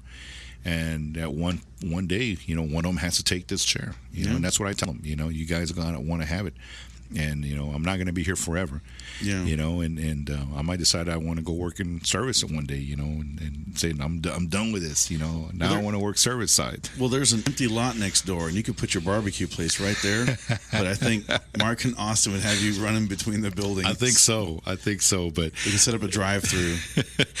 Believe it or not, I actually told Donna one time. I said, Donna, we have a beautiful big empty lot. Why can't we do a competition barbecue down here in the valley? Oh, yeah. I mean, we can host it. We've got a big facility. But I tell you what I've done though. When we donated the money to the Harlingen Police Department, they had a run, one of these marathons. Yeah. Like and 5K. So we've done where we're out here and we can have the runners run through here on the side and the frontage road. Because now they've done the sidewalk, and we've given them water and stuff like that. And when they've done that, so it's little things that has helped us out. That empty lot has come in handy in many different ways and stuff. So we have a lot of nurses that work next door at the Harlingen Medical, and we get a lot of clientele from there as well. So if and when we ever was to open up a beautiful service department there, we're able to service the hospital as well, but that's something maybe down the line in the future, whatever they decide to do with that property, it's, but again, I told Donna jokingly, I said, that'd be a place to do a nice little barbecues right there. That's right. And stuff. So, but, other than that, it's just, it's been, this year has been we've been very blessed. We've been, fortunate to have inventory, to keep selling cars, to have just staying where we need to be at or above where we need to be at every single month. The used car market and the new car market, car sales is a stressful job as it is. It is very stressful if you make it stressful. Yeah. But it's all about balancing it, and one of the things is just staying competitive. We have the inventory. We have two buyers out there always buying us inventory. These guys are on their phone, they're on their computer, they're out there on the spots. We have one guy that drives, or he flies to San Antonio. He's in Dallas. He's in Houston. He's in Corpus. He's all over the valley. And my respects to them, because he's got a real bad cold right now. And he called me, and I said, "You're still working under these conditions?" He said, "I'll have to, because I gotta get about 30, 40 cars for you guys." Oh my God! But he sounded bad, I have a deep voice as it is. Yeah. Oh yeah. And he sounded wow. I mean, I was like, "Wow, dude!" Just like Lurch. You rang. There you go. There you go. But he's out there, buying cars, and then we have our other gentleman who works on the inside, and he's doing the same thing, but these guys are at 7:30 in the morning, they're on about. I've been to those auction places. Yeah. I went and played over there, believe it or not, and I couldn't believe the setup. I mean, it looked like it's a giant pull through. Yeah. And they have a a dais there, you know, and you expect them to, whatever they're going to do, you know. I don't know if it's like a, you know, tobacco auction or, you know, cattle, but I mean, they've got this tower set up. It's a 3-light system, and as fast as the vehicles come in, they said, man, you got to be quick there. Oh, dude. You got to be quick. And if you're going to open up your book or try to go through your phone and find out what the value, you're way too late. Yeah, so these guys do their homework 2 days before. Oh, they're breathing. And they're there, and then they're buying the cars. Keep this in mind that when these guys are buying the cars, they're competing with people from all over the valley, and different out of parts out of area from the state of Texas. I know that there's people coming in from Oklahoma, Louisiana to these sales because it's getting tougher for them over there. So we're having to compete and pay a little bit more because that's just the way it is right now. You know, I imagine like Wall Street in the 80s. You know, you always see those guys yelling. There's papers everywhere. I mean, I went in there and it was cleaned up, and I said, "Well, this is a pretty cool operation." They said, "Man, when this thing is jumping and jiving, you'd freak out." I used to red eye it to Houston from 2003 to 2010. Every Wednesday or Thursday morning, I used to fly out to Houston, go to the auction over there, and fly back that same day. Then go to the dealership, pull it in a full day's work. So I flew out from 6 in the morning, got to Houston Hobby, went straight to the auction. The auction started at around 8:30, 9 o'clock. Was there, leave the auction at 11:30 to catch the flight at 12:40, or I think it was 1 o'clock or 12:30, to be here in Harlingen by 1:30, go back to the dealership, put in a full day's work. Didn't go home till about 9, 10 o'clock at night. You are a better man than I. So I did that. I racked in the reward points, which was great. Oh, yeah. But, you know, being out there every Thursday, it was in Houston and San Antonio, it just got crazy. So when I came in with the group and I knew I didn't have to do that, I'm like, that's good for me, you know, because I don't have to worry about that. You know, here we're so organized that we have buyers out there having to deal with that. Then that's all they worry about. My job is just to worry about taking care of the company, taking care of the customers, making sure that we're keeping pace of what we're supposed to be doing on a daily basis. That lets me work and do my magic here so the buyers can do their own thing. So it's a process, and everything's working together the way it should. And that's what makes me work and do my job a lot easier and faster, because I don't have to worry about flying every week to Houston or San Antonio to pull in a full day's work. You know, getting up at 4 in the morning, being at the airport. I don't have to do that anymore. I'm buying glad stuff I don't on have Sky to. Mall. The Sky Mall. Oh my God. So, you know, I got enough of those ginger ale and Southwest peanuts and stuff, right. Man. So I hate peanuts. Cashews. I don't like peanuts and cashews anymore, man. I like cashews. That's like the Rolls Royce of peanuts, you know. This last 2 years has been kind of nuts for everybody. And even longer than that, some folks have had not a run of bad luck, but people's families are affected by different things. And your family and mine, we've gone through this cancer battle, and we just lost some very important people in our life. Our experience was, I've had experience from down here with Texas Oncology and even up to MD Anderson. I believe y'all did too. Is that right?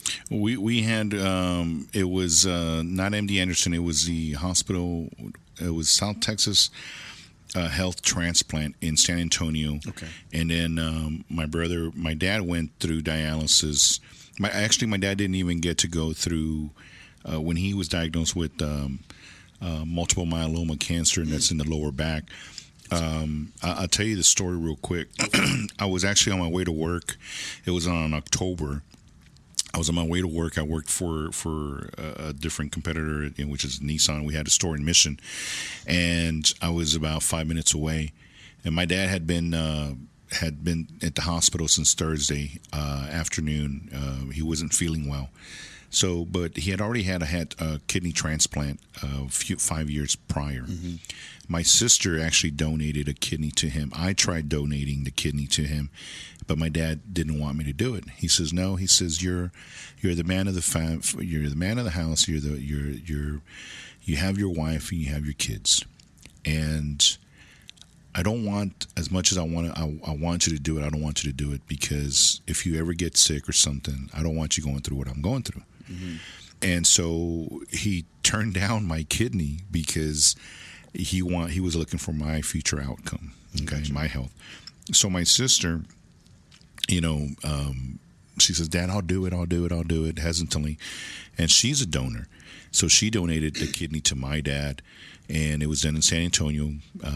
And so when my dad came back down, 5 years later in October, he's living with me. At this point in time, my parents have been living with me, or I've been living with them since 2001 when we came down to the valley, when we moved back down to the valley.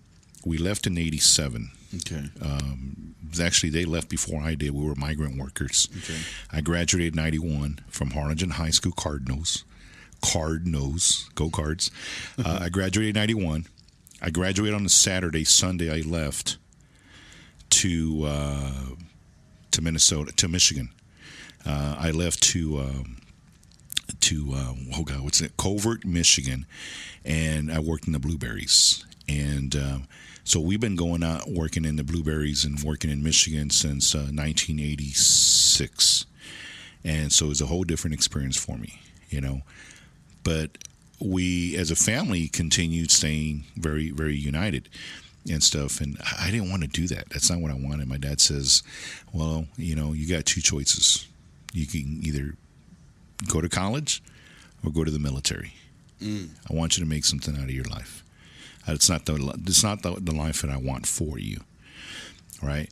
And stuff. I wanted to work. I wanted to work to help them. But so I'm going to jump up a little bit. So I come back to the valley. My dad gets diagnosed. He gets sick. It's in October, and I'm headed to work. And my sister calls me, and she had flown down from Florida. I'd still have family. My sisters still live in Florida. They stayed behind. She called me, and she was crying. She was hysterical, and she says, "I just talked to the doctor, and they said Dad has cancer." So hearing that word cancer, you talk about just wow, And my reaction was, I got off on the next exit, did a turnaround, and drove back to Harlingen. My dad had been sick since health-wise since '98. In 2005 is when he got his kidney transplant. Yeah. But in '98, he in 2000 he had open heart surgery. Oh man. And so the night before the surgery, we go to the hospital, and I'm walking into the one of the waiting rooms, and it's on the floor of where they do the heart operations. The doctor is consoling a family. He says, "I'm sorry we lost him." And I looked at that family and I said, "That could be us tomorrow morning. That could be us."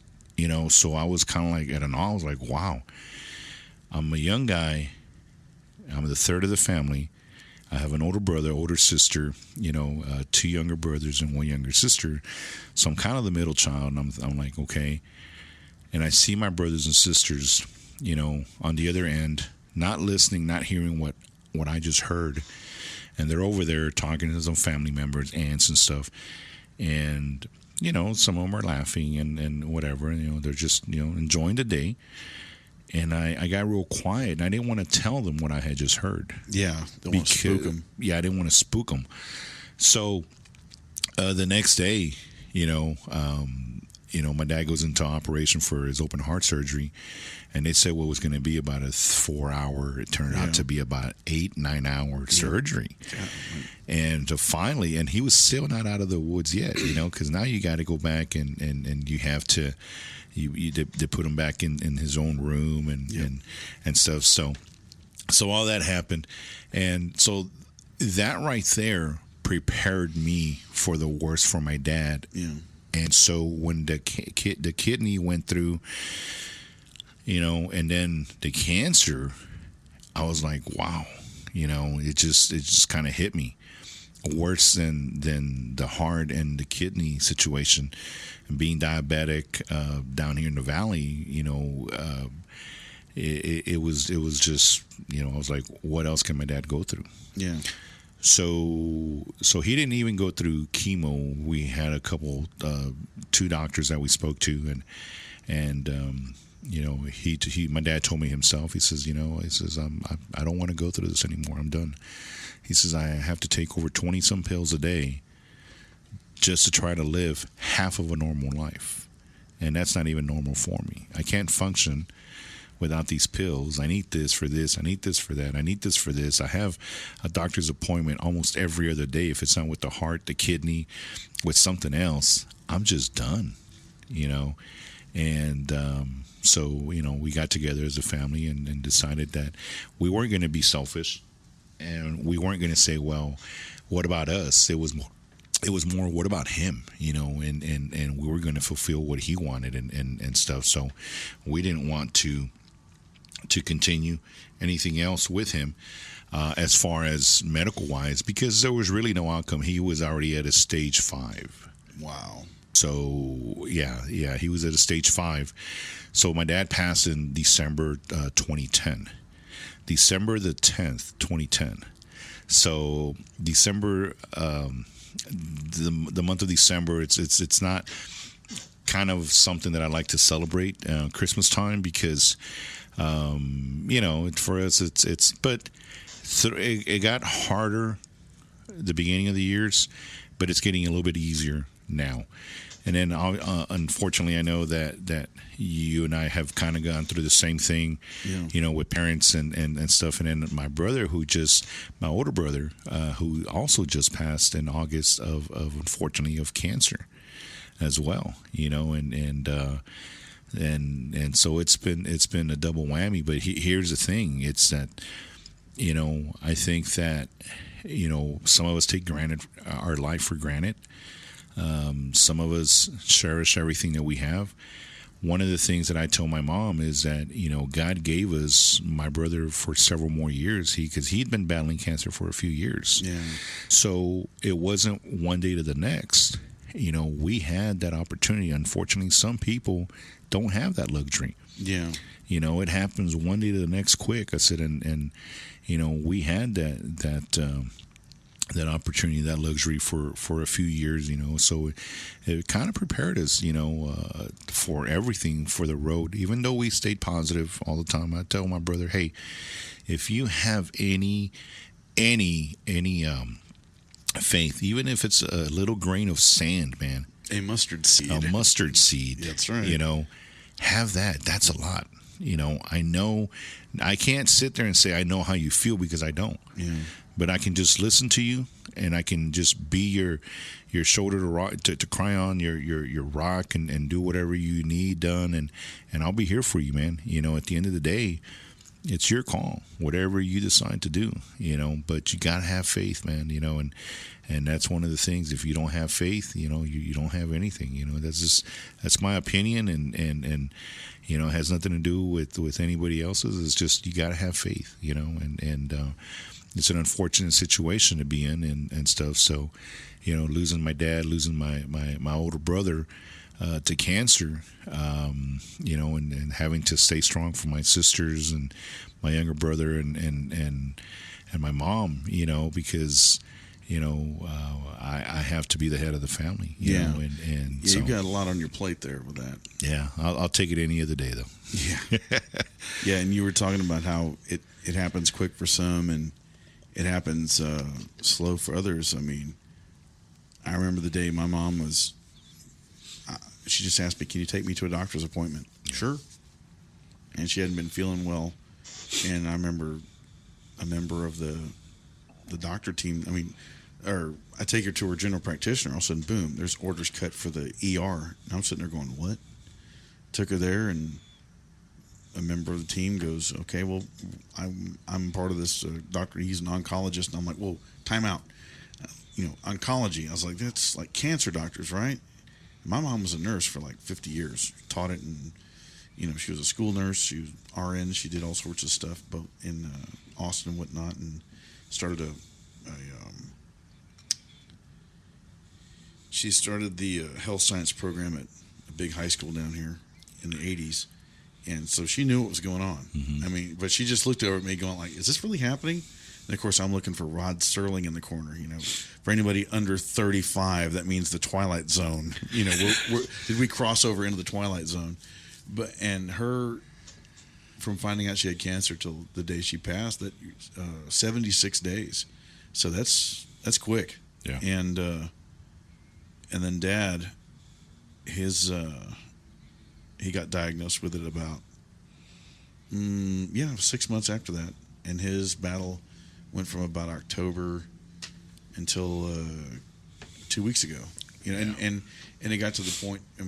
We thought we were doing good and all that kind of jazz, and all of a sudden he wasn't feeling good, and I got him in the hospital, and they did some tests, and they said it's all over, this part of the body. And I said, "What do you want to do?" And he says, "I think I'm done."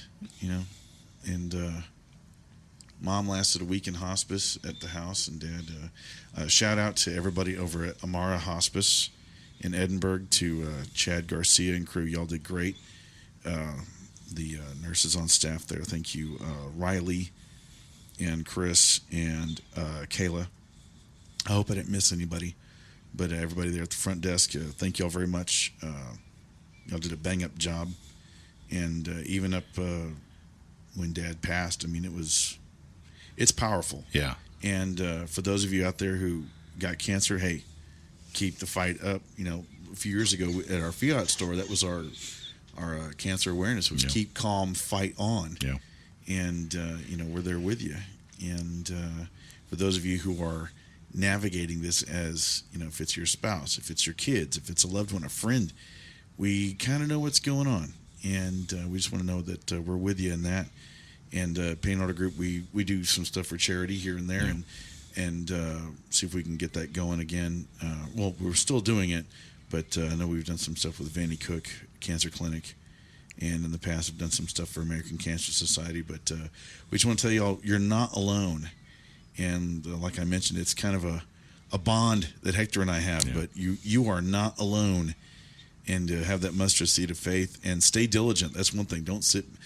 The best advice I can give you, if you're the primary caregiver, or you're right there every day with your folks or whoever it is that has cancer, don't rest on your laurels. Keep a spiral with you. Document everything. Save every phone number, and if you can, log every call. It may sound like a lot of work, but when it comes down to it, I had this clipboard that opens up, and I had a spiral in there, and you're taking a log every day about what's going on.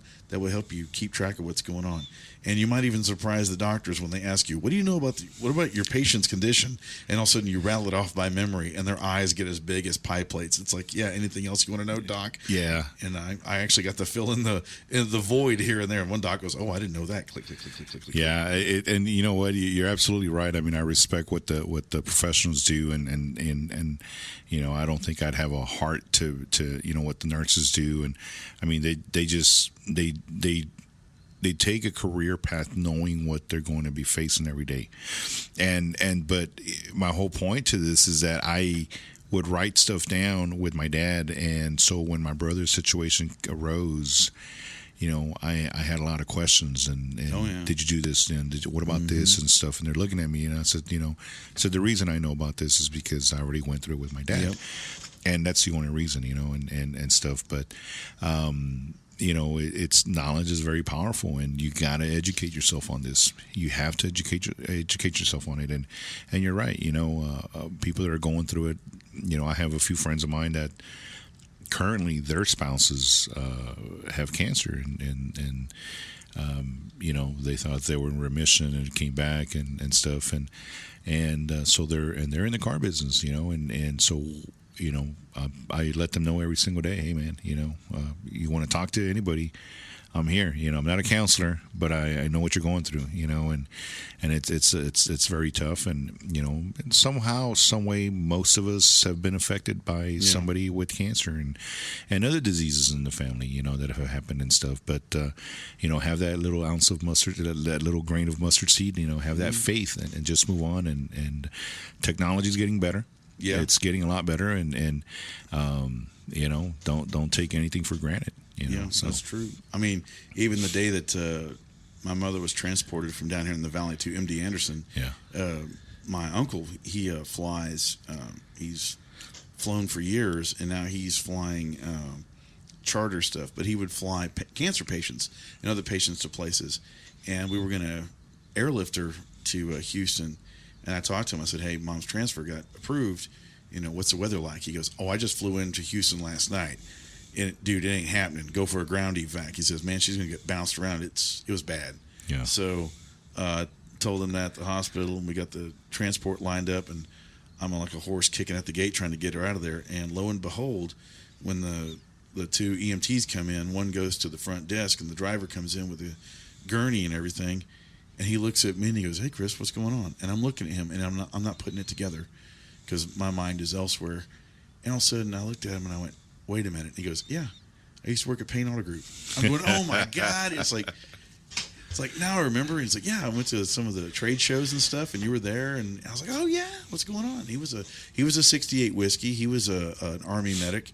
And I told him, I said, "Hey, I'm trying to get my mom out of here as fast as I can. Can you help to speed the process?" He goes, "Oh, of course." And he shouted out the door to his partner, and they got Mom loaded up. We're out of there. I mean, it's in the 6 degrees of separation, Yeah. Like you're not alone. You're going to run into somebody. You're going to run into somebody from Payne Auto Group somewhere. Well, and going back to that, Chris, is we've had people that have worked for us, have done other lines of work, and I've had a couple guys say, "Hey, look, I've applied so and so. I'm waiting. They're saying this and that. Can you give me an opportunity?" Mm-hmm. And I'll give them an opportunity. I have several salesmen, or not several. I have many salesmen that I've worked throughout the years. That some of them are working in different parts of law enforcement. Some of them are working in the medical field. Some of them became teachers. Some of them are working, and they're entrepreneurs. They decided to do their own little business and stuff, and it's working great for them. So we in the Payne Auto Group. And others, but we've been able to not just give back to community, but also education-wise. Some people use this as say, "Okay, let me open the doors to my career, and let me see where I go." Some not people just a stepping stone. Exactly, and then so some are in the banking industry. So it's a great thing knowing that we have and helped them. Get into where they want to be and do what they want to do. So. But and I know those folks appreciate it. I appreciate it. I mean, I've been with the company now. Oh my God! This in about another week, this will be 14 years. 14 years. 14 years. Oh wow! My God. 14 years. That'll be 5 years. I know. But I think we're in the right place at the right time. Yes, sir. Doing the right things. And one of the things that I do, being a musician, is I play music and all over everywhere. And you see me in action right here on your front steps and everywhere else. And when it comes down to Payne Auto Talk, I end up doing a musical tribute. But the menu is up to you. Now, I play classic country and rock and all sorts of stuff, folky stuff.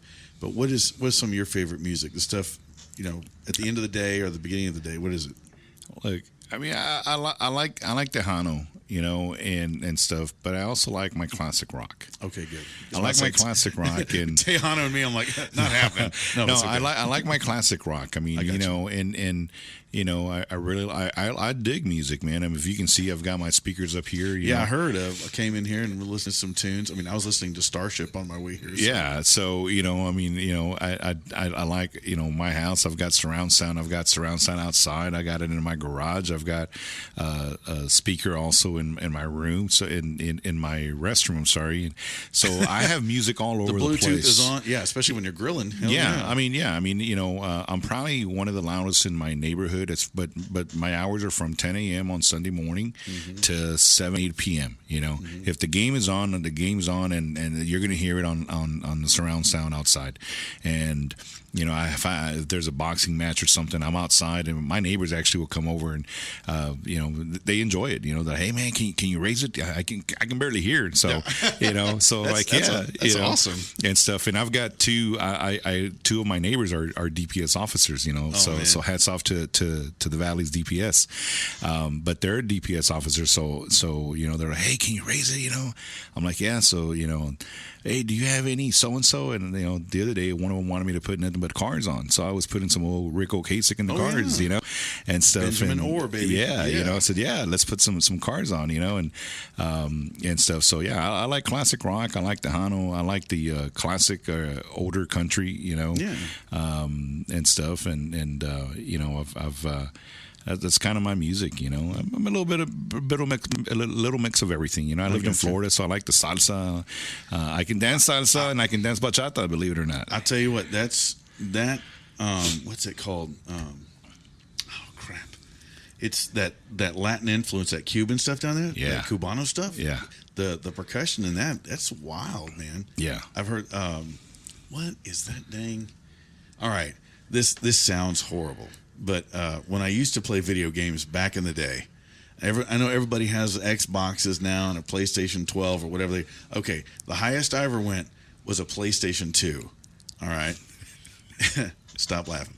And, of course, it was a guilty pleasure of mine, but Grand Theft Auto, of all things.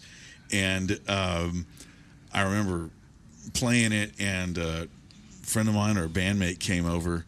That has all the different radio stations on there you can listen to.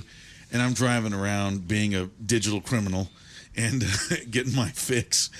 And they're like, what are you listening to? And what was it, Esperanto?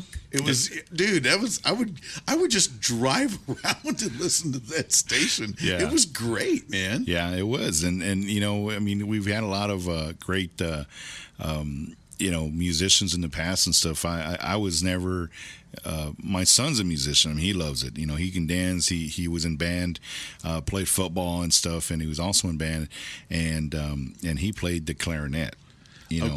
Clarinet. Hey, don't knock a clarinet. No. The sound of it is just unbelievable. It's like I'm a big fan of what's his name? Sings Songbird. Kenny G. Okay, yeah, I got you. And I like that sound. It's just smooth. It's just sax. That sax is awesome. And so I would tell him, Mark, you need. That's my son's name's Mark.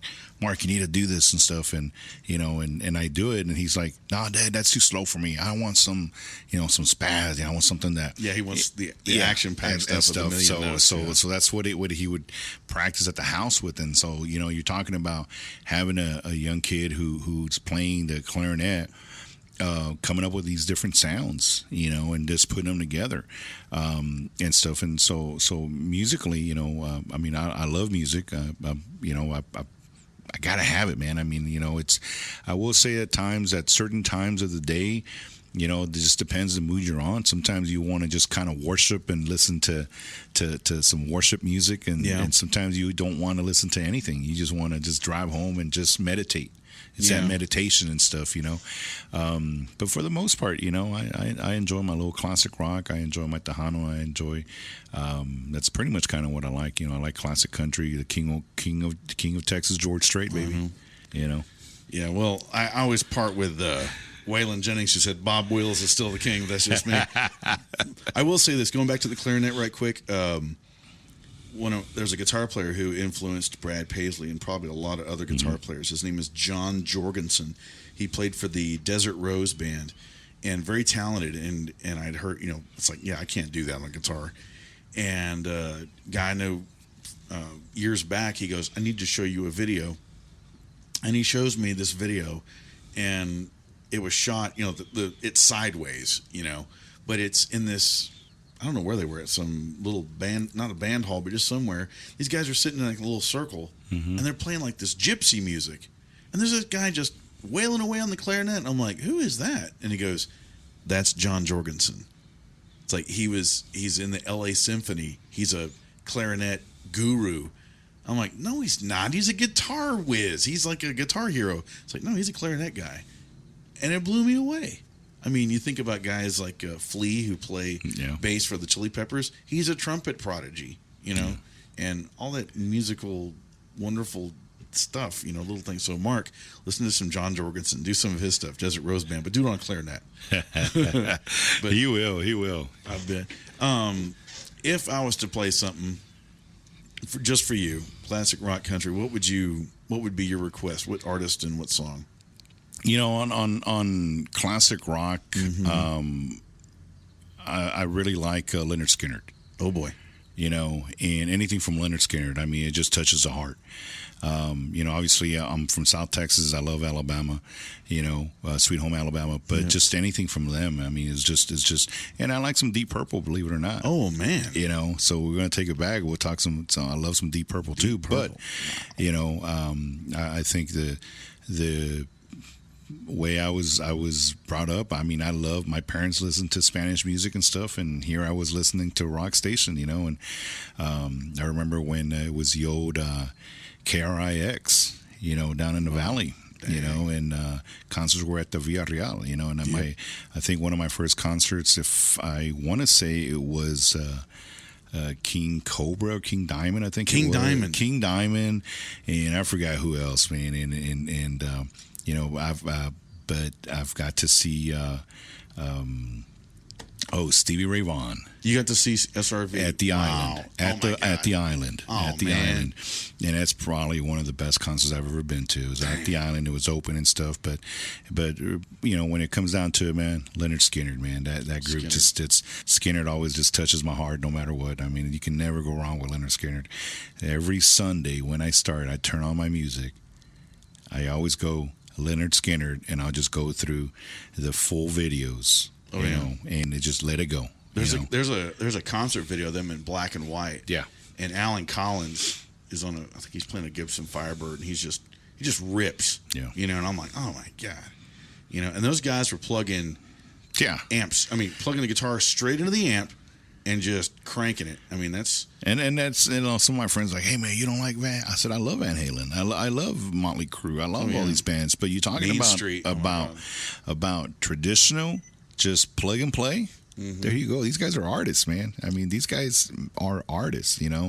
I'll give you a quick deal. I didn't know. I thought George Strait wrote most of his songs. He didn't. No. I did not know, and I found out who it was. Mr. Was it Dylan? There's one big guy. He was from Tennessee, and his name is Dean Dillon. Okay, yeah. Dean Dillon, and he was also not to be confused with Ken Dillon. Correct.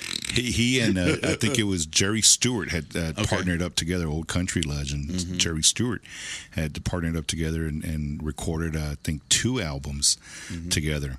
And obviously Jerry Stewart, some of you don't know who he is. He's an old country artist. But anyway, he passed away years ago. I think. But Dylan is the one that wrote a lot of his songs. Believe it or not, and he was going to be solo, and finally he decided that he didn't want to do that. He says, "I just want to write songs," and a lot of the hits that he wrote. It's what George Strait has had. Yeah, so imagine how much money he made off the box set, off those royalties. I mean, and then you got guys. One of my favorites, Jim Lauderdale. He's the one, the king of broken hearts. Yeah. Oh my God, it's the thing that you go back and you listen and and you're like, wow, I didn't know about this and I didn't know about that. And when you start finding out more, you want to dig more and you want to dig more and you want to find out more. And that's just the way I've always been, you know. And I'll go back to the car business real quick. It's no different in a car. You know, it's like, why does it do this? Yeah. How did they do this and why and how? And I've got one salesman, it's like, and he's asking me a ton of questions to that one question, you know, but that question's going to lead to an hour conversation, you know, about why it does this and why this and why that and why this is done this certain way. And so it's the same thing with anything else out there. You know, music is done a certain way. Every instrument, you know, when you piece them together, just, you know, piecing them together, man, it sounds beautiful. Yeah. Well, I'm going to see what I can piece together right now. All right, Hector, you wanted some Lynyrd Skynyrd. Here you go.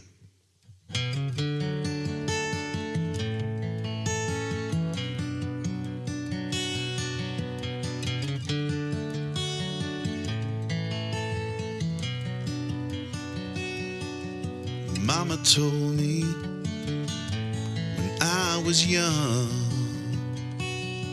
come sit beside me, my only son, and listen closely to what I say. And if you do this, it'll help you some sunny day.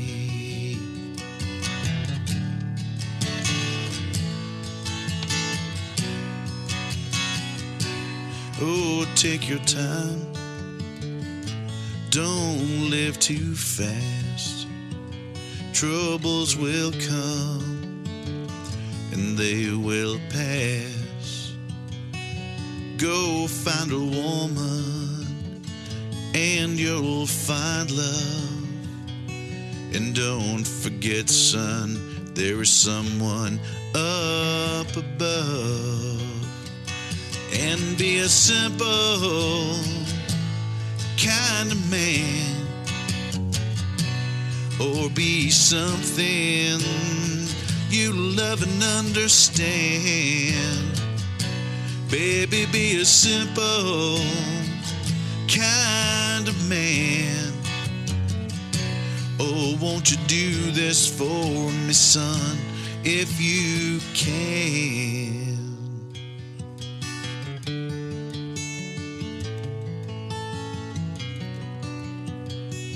Forget your lust for the rich man's gold.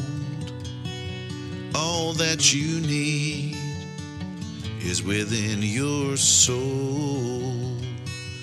And you can do this, my baby, if you try. All that I want for you, my son, is to be satisfied. And be a simple kind of man, or be something you love and understand. Baby, be a simple kind of man. Oh, won't you do this for me, son, if you can? Yes, I will.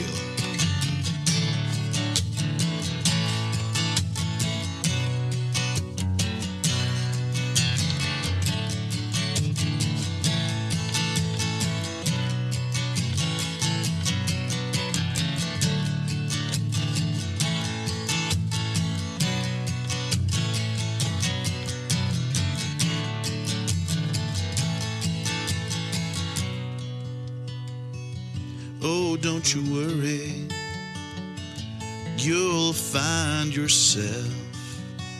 Follow your heart and nothing else. And you can do this, my baby, if you try. All that I want for you, my son, is to be satisfied.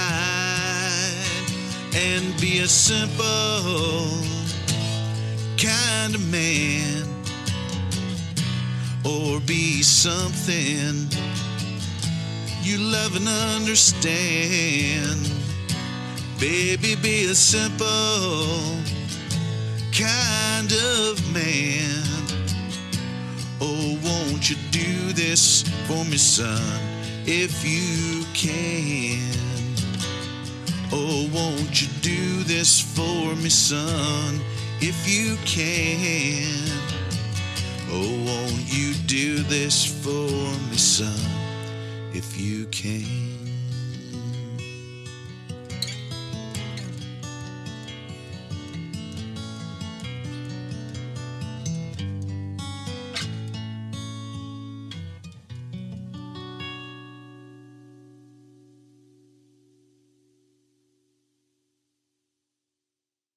Well, ladies and gentlemen, that wraps it up here. Another fine edition of Payne Auto Talk. Once again, Mr. Hector Cruz from Payne Pre-Owned Harlingen. Hector, thank you very much for joining me and the rest of our listeners today. Chris Marshall, thank you very much. Thank you for having me on this podcast, and really appreciate it. When we get to talking about all this, it's great to all that information we get to know from one another and what we know, and it helps us use it. To all the Valley people out there, customers now and future, I want to say thank you for giving us the opportunity to earn your business.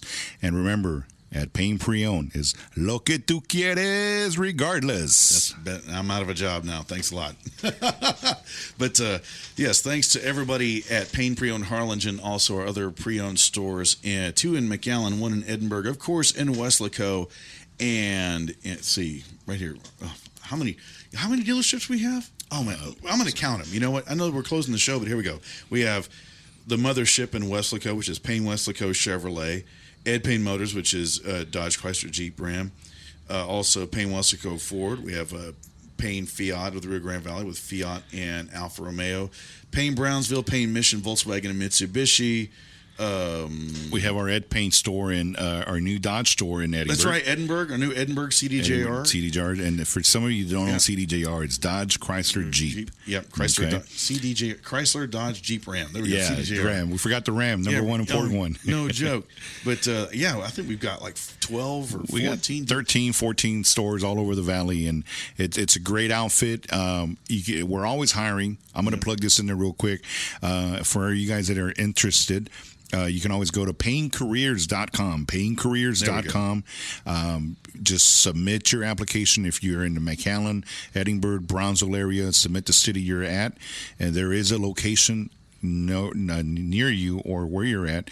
Always hiring, so don't forget paynecareers.com and payneautogroup.com is where it's at. That's right. We have what you want at Payne Auto Group Valley-wide and payneautogroup.com. Once again, Chris Marshall with Mr. Hector Cruz, right here with Payne Auto Talk. And we'll catch y'all on the next go-around. Don't y'all go changing. We are gone.